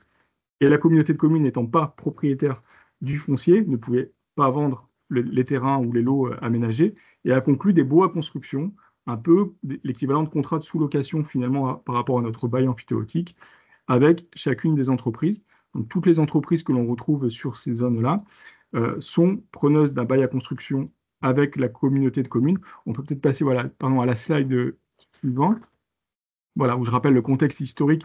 Vous retrouvez sur la vue aérienne le découpage des trois zones d'activité avec les 3 baux emphytéotiques chapeaux qui ont été conclus entre la commission syndicale et la communauté de communes. Donc effectivement, cette contrainte historique qui ne permettait pas à l'époque à la collectivité d'aller acheter du foncier, ni même de mobiliser l'expropriation pour essayer de libérer des espaces fonciers, ça s'est retourné sous une forme d'opportunité avec cette possibilité de conclure des baux emphytéotiques. Et derrière, la communauté de communes, effectivement, a passé des baux à construction avec chacune des entreprises, avec un montage un peu particulier, puisque la communauté de communes, qui déjà avait la compétence développement économique et aménagement des zones, a fait des emprunts pour financer ces aménagements, et les annuités de remboursement de ces emprunts sont déduits des loyers que l'on renvoie, nous, au syndicat du Haut-Ossau. C'est-à-dire qu'une entreprise qui paye son loyer attaché au bail à construction à la communauté de communes, la communauté de communes renvoie ce loyer à son propre bailleur, le syndicat du Haut-Ossau, mais nous ne renvoyons pas la totalité des loyers, puisque nous enlevons les annuités d'emprunt qui ont été contractées pour financer la zone. Donc la communauté de communes avait eu l'opportunité de ne pas acheter les terrains pour aménager la zone et de se faire financer finalement l'aménagement. Ce qui a permis, dès le départ, de ne pas pratiquer un loyer canon, mais un loyer appelé annuellement auprès des entreprises. Donc, ça explique pourquoi ça fait déjà 45 ans que cet outil a été mobilisé, mais c'est important d'expliquer qu'il a été mobilisé dans un cadre très particulier où la communauté a d'abord le statut d'amphithéâtre avant d'être bailleur à construction. Donc ça s'est développé comme ça, mais aujourd'hui, sur des terrains autres où nous n'avons pas cette particularité historique d'avoir une commission syndicale propriétaire de terrain, donc sur des formats plus classiques où la communauté de communes maîtrise du foncier, fait des réserves foncières, fait de l'aménagement de zones, eh bien nous avons dupliqué aussi ce dispositif du bail à construction, là de manière finalement plus classique, avec parfois sur des nouvelles zones d'activité, je crois que la question était posée tout à l'heure, un format un peu hybride où nous continuons de vendre une partie des terrains et sur des fonciers, d'ailleurs c'est souvent les plus grands fonciers et les mieux positionnés sur la zone, nous proposons en tout cas un format bail à construction. Alors, sur la slide suivante, effectivement, dans tous les baux, aujourd'hui, on a près de 200 TPE, PME, preneuses de baux à construction sur ces 3 zones d'activité et sur quelques autres zones sur lesquelles nous avons mis en place le dispositif également. Donc, tous les baux, bien sûr, font l'objet d'actes notariés. Voilà, quand on le regarde, c'est quasiment l'équivalent d'un acte de vente. On passe aussi parfois par des phases de promesse. Comme on ferait une promesse de vente, il y a une promesse de bail à construction. La durée des baux est indexée effectivement sur la durée de notre propre baux amphithéotique sur les zones concernées. C'est-à-dire que, par exemple, sur la première zone, le bail amphithéotique a commencé en 1980. Une entreprise qui est arrivée en 1982, nous ne pouvions nous engager que sur la durée de notre propre bail amphithéotique, c'est-à-dire jusqu'en 2030. Donc, ça s'est dupliqué de cette manière-là. De notre côté, dans la mesure où les premiers baux ont commencé en 1980 pour une durée de 50 ans, eh bien, nous connaissons finalement la problématique de la fin du bail qui a été anticipée il y a déjà une quinzaine d'années, puisque l'un des facteurs de succès de ce dispositif, c'est de pouvoir maintenir un degré de confiance important vis-à-vis du dispositif pour que les entreprises aient toujours une certaine visibilité, qu'elles aient toujours la possibilité de vendre leur bâtiment et donc que l'acquéreur ait une durée suffisante pour pouvoir emprunter, pour pouvoir se projeter dans la vie de son entreprise. Donc 2030 arrivant rapidement, il y a déjà 15 ans, donc quasiment 20 ans avant la fin du terme du bail, nous avons négocié des prorogations, donc via des avenants aux baux à construction qui ont été signés, pour ajouter 40 ans de plus à la durée des baux. Alors, les entreprises nous en ont fait la demande, certaines n'ont pas encore fait la demande, ça a été accordé dans la quasi-totalité des cas, dans la mesure où l'entretien du bâtiment était satisfaisant et où il y avait maintien de l'activité économique. Par contre, dans quelques cas précis, eh bien, nous avons conditionné la prorogation à une remise en l'état préalable du bâtiment, ou on l'a conditionné au retour d'une activité économique s'il n'y avait plus d'activité économique dans ce bâtiment. Par ailleurs, dans quelques cas, nous avons aussi conditionné la prorogation au fait de diviser la parcelle faisant l'objet du bail initial pour récupérer au niveau de la collectivité une partie de terrain qui n'était pas exploitée. Dans un souci de densification, on a dit à l'entreprise, très bien, on peut vous ajouter 40 ans, ça permet de redonner de la visibilité, mais par contre, vous n'occupez pas, par exemple, 3000 m², vous n'avez pas de projet d'extension, bien entendu, à court ou moyen terme. Nous, dans le contexte effectivement du ZAN, nous avons intérêt à pouvoir récupérer une partie, et ça a été pratiqué dans certains cas, ce qui nous a permis de récupérer des poches foncières via des avenants qui ont été passés, c'est-à-dire qu'on a fait un avenant pour proroger, et cet avenant actait aussi le fait que la parcelle foncière était réduite et qu'on pouvait en récupérer une partie. Alors, à la différence des 2 témoignages précédents, effectivement, nous pratiquons, nous, un loyer au fil du bail. La première échéance annuelle du loyer est appelée à la fin de la première année. Le bail, par exemple, est signé le 1er janvier. Nous appelons le loyer l'année suivante. Donc, c'est un loyer annuel d'environ 1,25 € aujourd'hui le mètre carré par an, ce qui rapporté à l'hectare fait 12 500 €. Il est indexé en fonction de l'évolution du coût de la construction. Donc, le service comptable de la communauté de communes, chaque année, émet des titres de recettes auprès des entreprises qui payent donc leurs redevances attachées au baux à construction. Alors, on est parti sur ce dispositif-là au départ, parce que sur les 3 zones où on a le contexte particulier avec la commission syndicale du Haut-Ossau qui est propriétaire, nous n'avions pas, ou en tout cas, on avait pu réduire au maximum les frais d'aménagement. On aurait pu se poser la question du loyer canon sur les nouvelles zones d'activité où on a la charge foncière, des coûts d'aménagement et parfois aussi l'urgence d'aller chercher un certain équilibre sur le budget annexe de zones d'activité.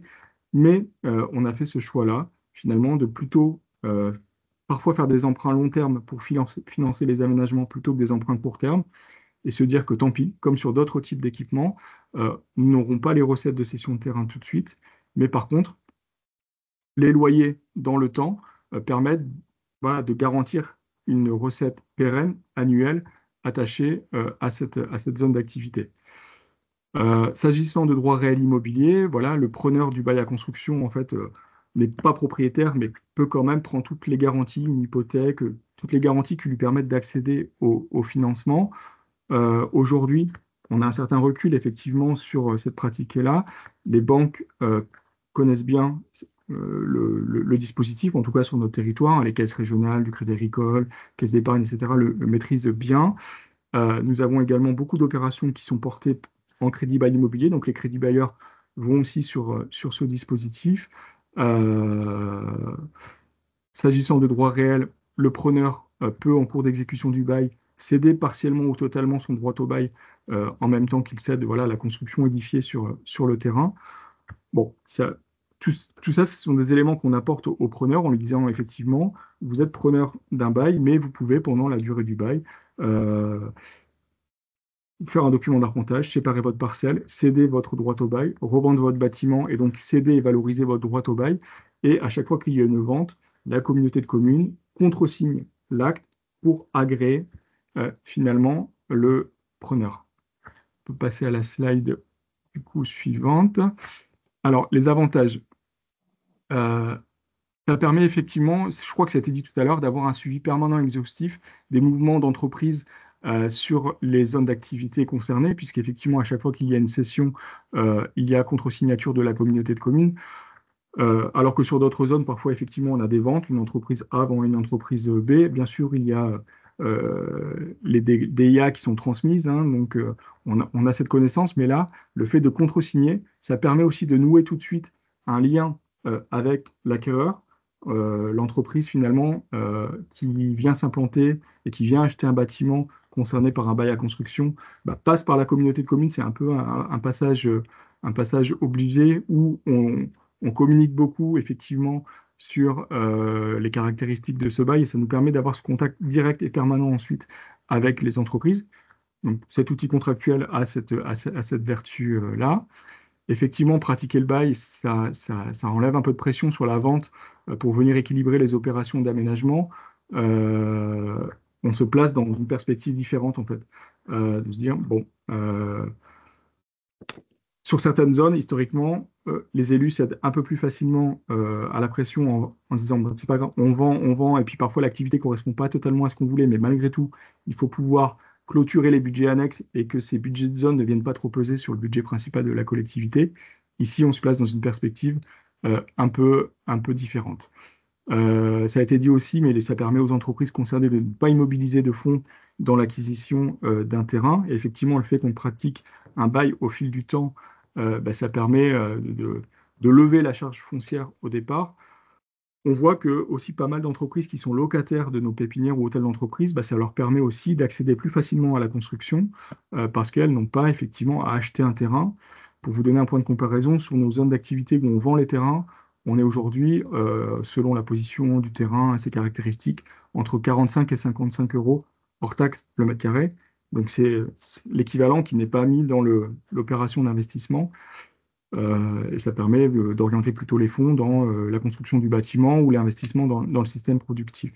Bien entendu, on se donne la possibilité, bailleurs à construction et nous, collectivités, de résilier le bail à construction si les engagements n'étaient pas tenus, et notamment le paiement de la redevance. Ça a pu arriver dans de très rares cas où les loyers n'étaient plus payés. Nous avons pu assez facilement récupérer effectivement le bâtiment et bien sûr le terrain et le reproposer à une autre entreprise, même si c'est arrivé dans de très rares cas depuis 1980. Ça limite en partie les effets spéculatifs sur le foncier économique, ce droit au bail, même si il ne faut pas se cacher que derrière la valeur du droit au bail, on a un peu un marché parallèle de la valeur du droit au bail, mais malgré tout, bon, on trouve que ça limite l'effet spéculatif dans le cadre des reventes de foncier économique ou d'entreprises. Au tout départ, aujourd'hui, ça favorise en partie la densification sur les zones d'activité. Je vous le disais tout à l'heure avec ce mode contractuel et cette négociation sur la prorogation, on dit OK, on proroge, mais si vous sous-occupez le terrain, eh bien, on conditionne la prorogation à un redécoupage. À l'origine, c'était plutôt des industriels qui se sont orientés sur ce dispositif-là, des industriels qui avaient besoin d'espace et qui voyaient plutôt d'un bon œil le fait de ne pas acheter le terrain au départ, de pouvoir prendre plus grand que leurs besoins d'origine, en se disant j'aurai l'espace nécessaire pour faire les extensions à venir. Ça a été un des succès de la zone, le fait que les entreprises industrielles aient toujours pu finalement anticiper, prendre un terrain un peu plus grand au départ que ce qui était prévu, et donc de faire les extensions in situ, au lieu de devoir se déporter sur d'autres territoires ou d'autres zones, et potentiellement de laisser des friches parce qu'ils devaient quitter le territoire pour aller chercher plus grand.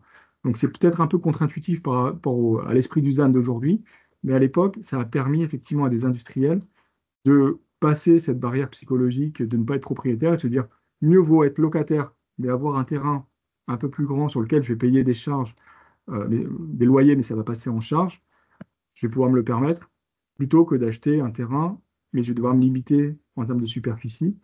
Donc ça a fait le succès et ça a permis de densifier la zone au fur et à mesure. C'est un outil effectivement différenciant par rapport à la cession classique. Alors aujourd'hui, sur notre territoire, Béarn, on reste à peu près les seuls à le pratiquer, même si je vois les voisins qui m'interrogent beaucoup sur le dispositif et qui veulent aussi, parce que dans le contexte ZAN, avoir un rapport au foncier économique un peu différent. Et rapidement, ça a été finalement un outil différenciant et un facteur de compétitivité par rapport à d'autres territoires qui ne le proposaient pas, parce que des entreprises ont intégré dans leur logique patrimoniale le fait de ne pas être propriétaire, et à partir du moment où la collectivité a toujours su donner une certaine visibilité, rassurer, pratiquer un loyer aussi qui est identique pour tous les preneurs, eh bien ça a pleinement créé ce climat de confiance qui est très important de fait pour le contexte économique. Et le fait qu'on ait prorogé sans attendre d'arriver très, très proche du terme, ça a permis là aussi de redonner cette visibilité, de redonner cette confiance. On peut passer à la slide suivante. Voilà, les clés du succès, effectivement, ça aussi, ça a été dit, hein, ça nécessite, même si on a un certain recul, beaucoup de pédagogie auprès des chefs d'entreprise, des directions immobilières de sociétés, de tout l'écosystème, hein, les avocats, les notaires, banques. Alors nous, on travaille avec une notaire qui s'est spécialisée sur le dispositif. Et même si on a des outils de communication propres à la communauté de communes, c'est toujours bon que notre discours soit relayé par une notaire qui parle au notaire de l'entreprise et qui fait ce travail de pédagogie lorsque c'est nécessaire. On a trouvé aussi, nous, l'intérêt de proposer le bail amphithéotique, donc le terrain en location longue durée, dans un package avec des solutions de portage immobilier. Dans la commercialisation de nos zones d'activité, la communauté de communes, historiquement, a aussi porté beaucoup d'immobilier d'entreprise en maîtrise d'ouvrage direct, que ce soit des ateliers relais, des usines relais, en jouant parfois le rôle de la banque de crédit bailleur. Alors on le fait de moins en moins parce que les banques ont pris le relais et le font, mais ce qui a fait le succès aussi du bail amphithéotique, c'est qu'on le proposait dans un package avec des outils de portage en matière d'immobilier qui étaient assez intéressants. Et enfin, donc c'est aujourd'hui une levier de prise de possession de foncier activé non plus seulement par les industriels.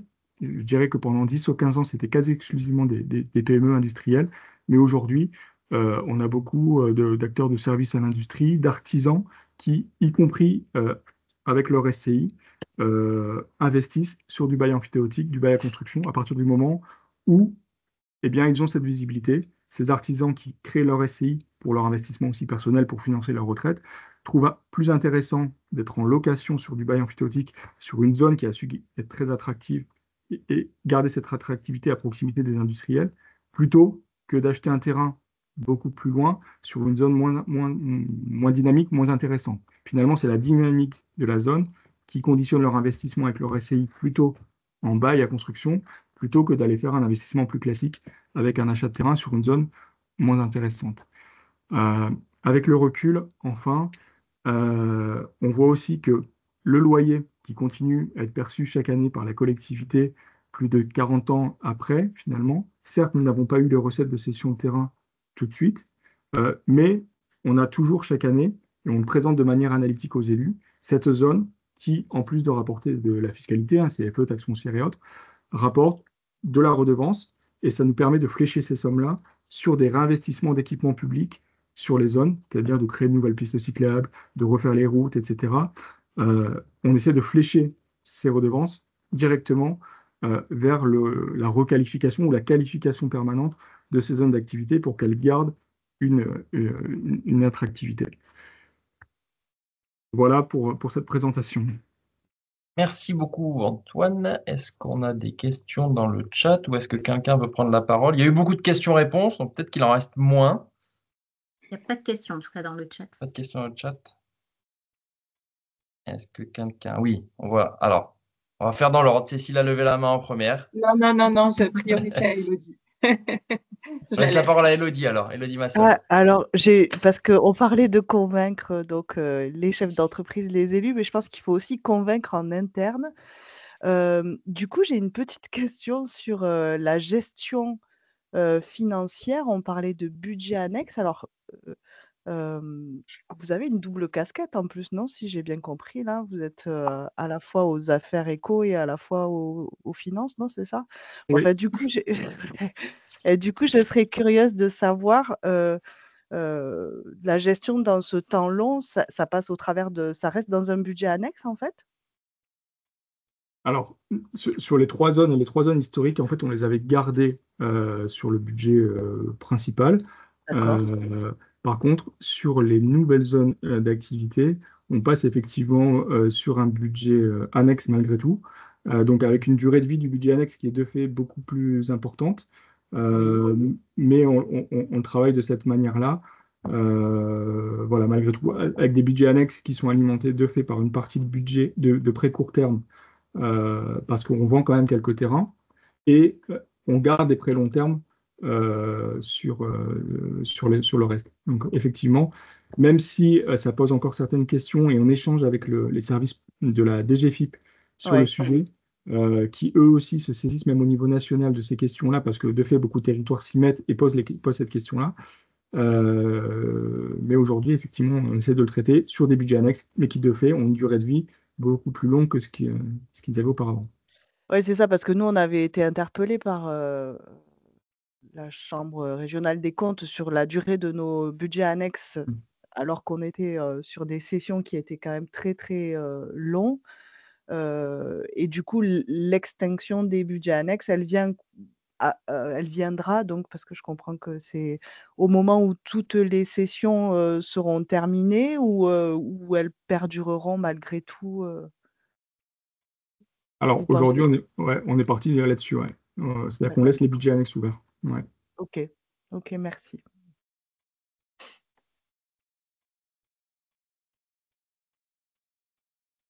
Alors, il y a une question sur le chat. Monsieur Jean-Sébastien Saunier-Danchal de la Banque des Territoires qui demande, en fait, il dit que les exemples donnés illustrent un portage en direct par des collectivités.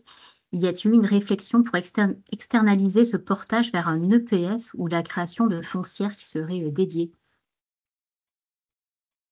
Je ne sais pas si ça s'adresse en fait peut-être aux 3 intervenants. Nous, ça fait partie effectivement des pistes de réflexion. On voit aujourd'hui qu'on est très focalisé sur le foncier dans le cadre du ZAN, de la raréfaction du foncier et des outils comme le bail à construction qui permettent d'apporter des réponses. Mais derrière le foncier, il y a l'immobilier. Donc la communauté de communes, effectivement, à son échelle, on reste une communauté de communes à taille humaine. On apportait effectivement, parce que on avait une volonté politique très forte de le faire, des opérations immobilières en direct. Notamment, on a créé des usines clés en main, etc.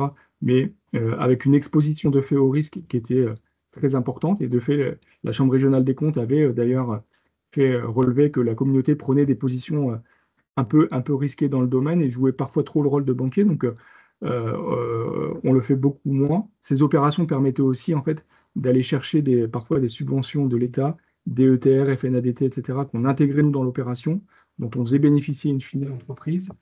Et c'est pour ça qu'on le faisait. On le fait un peu moins, mais on réfléchit notamment avec notre PFL, avec d'autres communautés d'agglos, membres de notre territoire d'industrie, à pourquoi pas aller vers la création d'une foncière industrielle, à l'image de ce qui se développe pour les foncières commerciales de revitalisation. Ça nécessiterait des fonds propres de fait beaucoup plus importants, mais en termes d'offres de services aux entreprises et pour permettre à des startups industrielles d'aller plus rapidement vers leur première usine, on commence à entrer dans cette réflexion de pourquoi pas demain, avec les partenaires Banque des Territoires, EPF ou autres, créer des foncières industrielles. Je crois que Noël Mercier, vous vouliez ajouter quelque chose peut-être? Oui, sur ce point, effectivement, en Haute-Savoie, le PFL local a effectivement créé une foncière, alors qui est multicarte, si je puis dire, parce que ça traite à la fois du logement, à la fois de foncier agricole, mais aussi de foncier économique. Et donc, dans ces compétences, il y a effectivement la possibilité d'aller porter pour le compte de collectivités locales des fonciers à vocation économique qui seraient portés ensuite, commercialisés par des systèmes de bois à construction. Après, les modalités seront peut-être un tout petit peu différentes. Pour l'instant, de ce que j'en ai vu, c'est vrai que c'était plutôt des fonciers entre guillemets historiques des collectivités locales, qui fait que, comme elles les maîtrisent, elles n'ont pas forcément un intérêt d'aller travailler avec le PF et sa foncière. Mais en tout cas, c'est des choses qui se réfléchissent, oui. Merci. Élodie, tu avais une autre question? Ben non, mais du coup, je vais en poser une quand même. Je suis désolée, hein. Non, mais est-ce que vous pourriez préciser dans votre dernière diapo là sur les clés du succès, le package des solutions de portage immobilier? Vous avez parlé de l'usine relais, donc ça on voit à peu près. Et après, comment ça se combine avec la VFA? Alors, la VFA, on en a fait quelques-unes, on le fait moins. Mais il y a quelques années, on a créé en fait 8 bâtiments industriels sous ce format-là, où l'idée pour nous, c'était de dire aux chefs d'entreprise, la communauté de communes assure la maîtrise d'ouvrage de votre futur bâtiment industriel. Ça vous dessaisit de toutes ces questions de suivi de chantier, etc., qui ne sont pas votre activité. Donc, on travaillait d'ailleurs maîtrise d'ouvrage communauté de communes. À l'époque, on n'en a plus maintenant, mais on avait une SEM qui était finalement l'assistant à maîtrise d'ouvrage de la communauté de communes.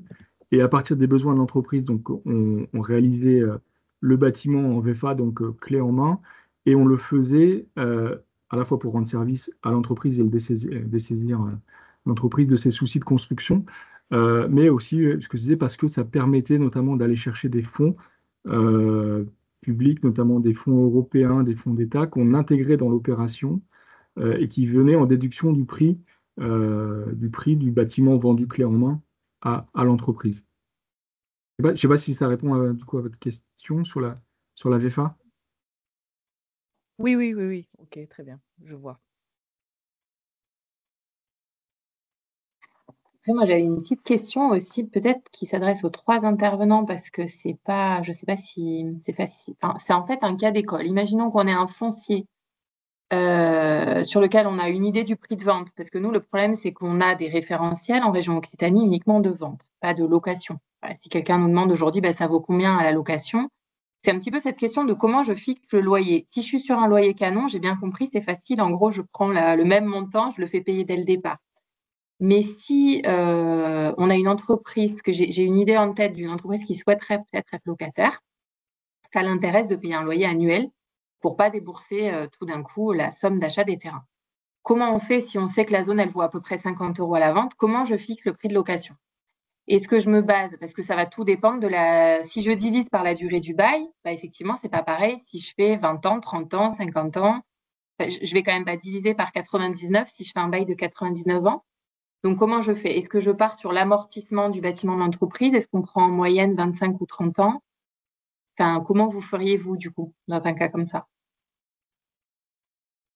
Bon, pour ma part, dans les réflexions, je diviserais par la durée, même je diviserais par 99, ce qui fait effectivement des valeurs très très faibles, mais c'est extrêmement faible du coup. C'est la logique, parce que c'est vrai qu'il y a quand même un avantage pour l'entreprise aussi à avoir une durée relativement longue, mais enfin, moi, en tout cas, c'est un petit peu la logique qu'on avait suivie pour le cas où des collectivités auraient voulu faire des loyers annuels, c'était celle-ci.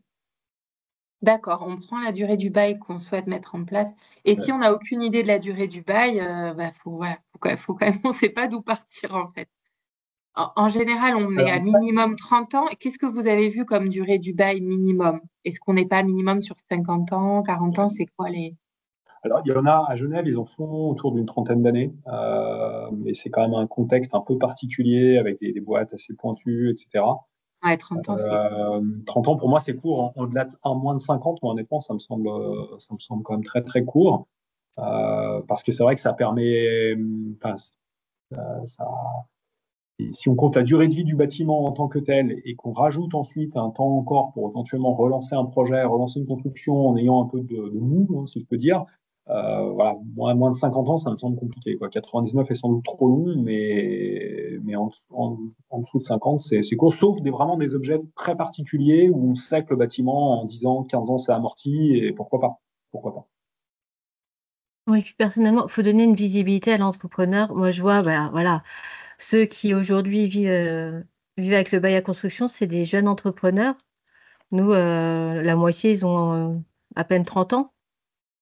Donc, il faut leur donner aussi cette visibilité d'une carrière entre 40 et 50 ans. On sait qu'un entrepreneur, ça ne prend jamais sa retraite vraiment, mais moi, je pense que oui, 40, 50 ans, c'est le minimum à offrir aux entrepreneurs. Nous, 99 ans, c'est long. Je pense qu'on l'a fait parce que c'était la première fois qu'on l'appliquait. Et on rigole à chaque signature de bail. On serait bien qu'on sera tous plus là, quoi, à la fin. D'accord, ok. Et juste une dernière petite question pour le Béarn. Du coup, vous avez plutôt les collectivités voisines qui, elles, ne font pas du bail. Il n'y a pas une concurrence des entreprises entre vos différentes zones d'activité, celles qui sont vendues, celles qui sont à location, et surtout les territoires voisins. Vous ne souffrez pas du fait d'avoir mis en place du bail à construction de façon isolée. Je comprends l'historique qui était particulier, mais ça ne pénalise pas, selon vous, l'arrivée des entreprises, quoi. Non, ça ne pénalise pas l'arrivée des entreprises. Ça a même été, avec ce caractère un peu différenciant, un atout d'attractivité, je dirais même, surtout pour les industriels, finalement. Comme je disais, qui avaient besoin effectivement c'est la typologie des entreprises, là, pour le coup, peut-être. Ouais. Et on a malgré tout toujours, plutôt, ça a été dit aussi tout à l'heure, des artisans qui ont une vision très claire du droit de propriété et ne franchissent pas cette barrière. Donc on garde aussi pour ça des terrains en acquisition classique, même si nos fonciers les plus stratégiques, on les met maintenant uniquement sur du bail emphytéotique. Voilà, on a toujours malgré tout quelques TPE ou gérants de TPE qu'on n'arrive pas à convaincre. Et peut-être pour répondre à la question précédente sur le mode de détermination du loyer. Alors chez nous, effectivement, je disais tout à l'heure qu'il est à 1 euro aujourd'hui, 1,25 € le mètre carré par an. Ça répond à une logique historique. En fait, le premier bail qui avait été signé en 1980, le calcul avait été fait sur 20 000 francs à l'hectare. Et depuis, c'est resté, ça a été indexé au fil de l'histoire comme ça. Donc il n'y avait pas de logique économique particulière. Mais je dirais que quand une entreprise fait un emprunt pour financer l'acquisition d'un terrain, je ne sais pas, à 50-55 €, ce que moi, en tout cas, j'observe beaucoup sur le territoire, c'est que souvent des emprunts à 15 ans. Moi, je me dirais peut-être partir sur un prix de vente et le diviser par 30, deux fois la durée d'un emprunt. Ça peut répondre à une certaine logique, voilà. Pour éviter peut-être de diviser sur toute la durée sur 50 ans ou sur 90 ans. Oui, c'est ça. Ça me paraissait peut-être un peu long et un peu faible en recette annuelle de diviser sur un bail très long. Voilà, c'est un peu là où la question se pose. Merci beaucoup. Donc, on a une question de Chahira Benzaoui à la métropole de Montpellier. On t'écoute, Chahira. Merci Marie, et merci pour tous ces propos. Moi, j'avais une question pour revenir en fait sur le sujet du montage du bail à construction, parce qu'aujourd'hui, notre spécificité à Montpellier, c'est que les zones sont aménagées par notre aménageur. Donc, en fait, c'est lui qui est détenteur des fonciers.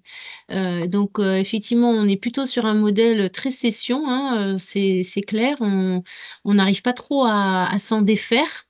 même si on y réfléchit sérieusement maintenant depuis quelques temps et que là, bah, concrètement, on a un foncier qui pourrait tout à fait nous mettre le pied à l'étrier. Donc, on aimerait bien saisir cette opportunité puisqu'on est en train de développer une nouvelle zone d'activité qui est très stratégique. Et franchement, ce serait dommage de passer à côté pour justement lancer le bail à construction. Mais sur la partie donc montage juridique, comme le foncier appartient à notre aménageur, en fait, on ne sait pas trop comment nous y prendre juridiquement, même si on est en train de l'explorer, hein, bien sûr, mais peut-être vos avis seront les bienvenus. Est-ce qu'on part sur une convention tripartite, c'est-à-dire métropole, notre aménageur, l'entreprise, puisque la durée, on va dire, du bail va largement dépasser la durée de la concession. Donc, à un moment donné, effectivement, c'est bien la métropole qui va récupérer ces contrats. Ou est-ce qu'on part directement sur une convention collectivité avec l'entreprise et quelque part, oui, après, financièrement, il y a toute une ingénierie pour que nos fameux bilans de concession soient pas trop déséquilibrés in fine. Mais voilà, on est on est clairement là dans le dur, sur des sujets très concrets pour déverrouiller, on va dire, ce sujet du bail, quoi, qui est vraiment l'élément juridique et financier de ce type de contrat.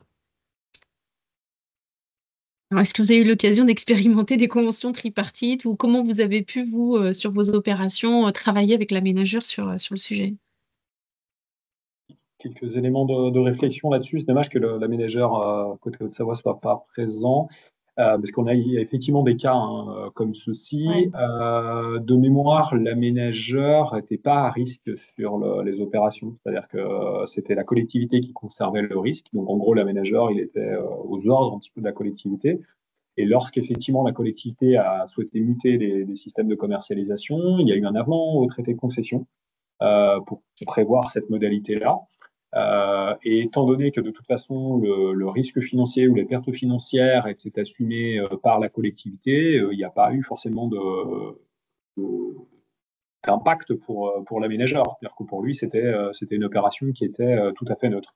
Après, effectivement, si vous aviez une opération en cours avec un aménageur qui, lui, est à risque sur la commercialisation, ça sera après éventuellement dans une négociation avec lui que vous pourriez imaginer de changer un petit peu la donne. Et voilà, le fait que lui ait peut-être un petit peu plus de difficultés de commercialisation ou selon les modalités que ça lisse les recettes qu'il va percevoir, c'est sûr que ça peut pas mal changer la configuration. En revanche, moi, sur un accord tripartite au niveau du bail entre l'aménageur, la collectivité et le preneur, j'ai pas d'expérience, j'ai pas fait de retour là-dessus pour moi. Merci beaucoup. Est-ce que c'était Terractem, non, Noël, que j'avais Oui, c'est contacté? Terractem. Ouais, c'est Terractem Ouais, qui est parce que si aménageur jamais... de cette zone, ouais. Ouais, je les avais contactés, mais pour participer au webinaire, mais je pense pour problème de disponibilité, il faut dire aussi que tous les gens qui pratiquent le bail sont très, très sollicités par des demandes de témoignages de partout. C'est un peu la difficulté que j'ai eue aussi. C'est que comme voilà, c'était un peu les premiers à le faire, je pense qu'ils sont beaucoup sollicités. Mais par contre, peut-être qu'on peut faire une mise en relation aussi. Hein. Si besoin, Chahira, de creuser le sujet, elle répondra peut-être certainement à des questions individuelles plus facilement. Ah oui, c'est clair. Avec plaisir, Cécile, avec plaisir. Franchement, ce serait bienvenu. Ouais. On va faire ça. Merci beaucoup. On a une autre question de Monsieur Saunier Danchal de la Banque des Territoires. On vous laisse la parole. Alors, ce n'était pas une question, c'était pour apporter des éléments de réponse à la question précédente. Alors, effectivement, ça va dépendre si sur Montpellier, c'est le cas de la SA3M ou si c'est la SERM, donc en fait avec un régime juridique différent et un régime de risque comme ça a été évoqué. Si vous êtes, alors, modulo le bilan de l'opération, qui est effectivement un élément important, les biens, si l'aménageur et la SERM et passe un bail à construction de long terme avec un industriel ou avec un acteur économique, à l'issue de la concession, le terrain devrait revenir à la collectivité et on peut prévoir le transfert du bail de cette façon. Ça, c'est une possibilité. L'autre possibilité, et je reviens avec ma question de tout à l'heure, c'est aussi de créer une structure de portage, le cas échéant avec la SEM, et d'autres acteurs, l'EPF ou d'autres, ou des investisseurs, éventuellement la Banque des Territoires, puisque c'est le genre de choses qu'on fait aussi, et qui, cette foncière va acheter le terrain aménagé dans le cadre à la concession et va passer un bail avec l'opérateur économique. Et la collectivité va passer avec cette foncière une convention de portage justement qui va fixer un cahier des charges, ce qu'on peut faire, pas faire, la durée, la destination, comme ce que peut faire la collectivité avec un EPF quand on est sur du portage plus court. Donc en fait, ça permet d'une part à ce que le terrain soit vendu par l'aménageur, donc la concession, elle, garde son équilibre, et c'est un acteur qui, pour le coup, travaille avec la collectivité, mais qui n'est pas la collectivité en direct, mais qui opère pour le compte via une convention, qui va porter ce bail, lever les financements, le cas échéant, et traiter le sujet. Très intéressant, en effet, oui. Après, la collectivité peut aussi faire partie de cette SEM patrimoniale, cette foncière, tout simplement, sans forcément passer par une convention, cahier des charges. Là, après, c'est une stratégie. Il faut créer un outil SEM où il faut que la collectivité soit majoritaire. Et est-ce que c'est la SEM? Après, c'est une question financière. Après, c'est que ça coûte cher. Et, voilà. Tout à fait. Ouais. Merci beaucoup, ça m'éclaire. Est-ce qu'on a une petite dernière question avant de pouvoir conclure? Oui, moi j'en avais une, mais c'était sur un point de détail. Donc Lionel Gambus, agence ad hoc. C'était est-ce qu'il y a une intervention du service des domaines pour donc on a beaucoup parlé de la fixation du prix du bail sur X années, etc. Mais il est vrai que lorsqu'une collectivité vend un terrain comme on le pratique, eh bien, il y a le service des domaines, etc. Faut laisser. Et donc là, est-ce qu'il y a une nécessité? Est-ce que ce service des domaines serait de nature à dire, bon, mais voilà, le prix, c'est le prix, c'est un petit peu le juge de paix, etc. Voilà, c'était juste ce point de détail-là. Et comment vous faites? Est-ce que vous saisissez les domaines ou est-ce que... Je peux me permettre de répondre. Allez-y. Alors nous, donc chaque dossier est présenté au conseil communautaire, donc chaque dossier de bail. Donc à chaque fois, il y a le visa de l'avis des domaines. Donc quand on a commencé à discuter, à lancer la commercialisation et qu'on avait fixé notre prix par rapport au coût de l'opération, au prix de revient, on a, comme tout partenaire dans le dossier, on a contacté les domaines, on les a rencontrés pour leur expliquer le contexte, comment on avait calculé notre prix et qu'on était sur la commercialisation de ces deux zones, tous les lots au même prix. Et avec eux, ils ont mis un outil en place, je ne sais pas si c'est le cas de tous les domaines, on a signé avec eux une charte de confiance. Ok. Où dans cette charte, on mettait les conditions de commercialisation de nos zones, donc bail à construction, le montant, la durée et tout. Et dès qu'on faisait une demande d'avis, on signalait qu'on était sous cette charte. Et donc, ils étaient sur le prix qu'on avait défini en amont. Donc, on a toujours visé, on a toujours un avis pour chaque dossier, mais via cette charte de confiance, on est toujours sur le loyer, 70 € le mètre carré hors taxe qu'on avait nous calculé. Ok, ça c'est important, je pense, à le signaler. Ouais, tout à fait. C'est comme tout acteur, il faut les prendre en amont et essayer de leur faire comprendre notre démarche et leur dire qu'on est là, l'intérêt c'est qu'on est équitable sur tous les dossiers avec le même loyer. Et du coup, on a les avis 2-3 jours après. Il y a ça aussi. On est sur la rapidité d'un traitement qui est pas négligeable et qui est appréciable. Ok, merci beaucoup. Je vous en prie.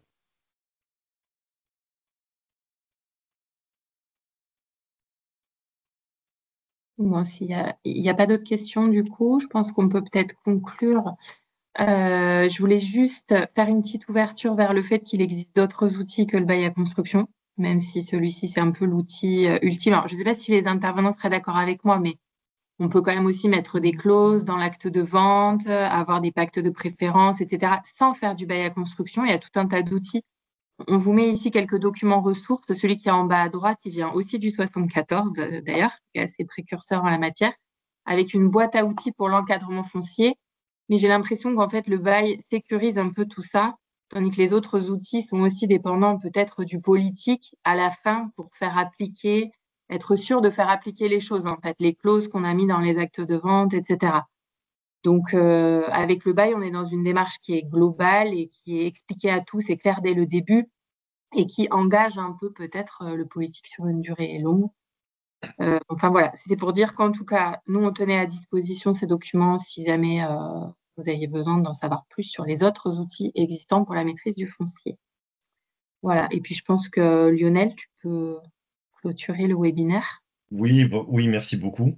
Eh bien, pour clôturer ce webinaire, il ne nous reste plus qu'à remercier vivement nos 3 intervenants, parce on sait que ce sont 3 intervenants qui sont très souvent sollicités pour des témoignages, des webinaires, des réunions, etc., puisque ce sujet est en train de monter au sein des collectivités du fait de la raréfaction foncière, de la sobriété, etc., etc. Donc c'est pour ça qu'on tenait vraiment à vous remercier d'avoir pu vous dégager encore une fois 2 heures de votre temps. Là, on est dans le timing, donc merci vraiment beaucoup. Et pour les participants, on espère que ce webinaire a attiré toute votre attention. Je le pense, avec les échanges qu'il y a eu, je pense que on peut voir que ce sujet va monter dans les collectivités là, dans les prochains mois et prochaines années. Et c'était juste pour vous signaler qu'après ce webinaire, écoutez, on va très rapidement vous envoyer par mail, à vous les participants, à la fois le PowerPoint, un lien pour revoir, réécouter ce webinaire qui a été très complet, je pense, et ainsi qu'un petit questionnaire de satisfaction pour pouvoir poursuivre nos échanges d'une autre manière et vous mobiliser sur d'autres thématiques, webinaires, ateliers, comme on fait à Bessan, etc. Et dans ce PowerPoint, on vous a aussi laissé la carte avec vos interlocuteurs au quotidien de l'agence sur les territoires. Voilà, je pense que nous sommes dans les temps. On avait dit jusqu'à midi. Et je crois qu'on a tenu les délais. Et on peut encore une fois remercier nos participants qui sont très sollicités. Oui, merci beaucoup. Et merci à tous, du coup, d'être venus aujourd'hui. Merci. Merci. Merci. Bonne journée à Merci. tous. Bonne journée. Au revoir. Au revoir, bonne journée. Au revoir. Merci, au revoir.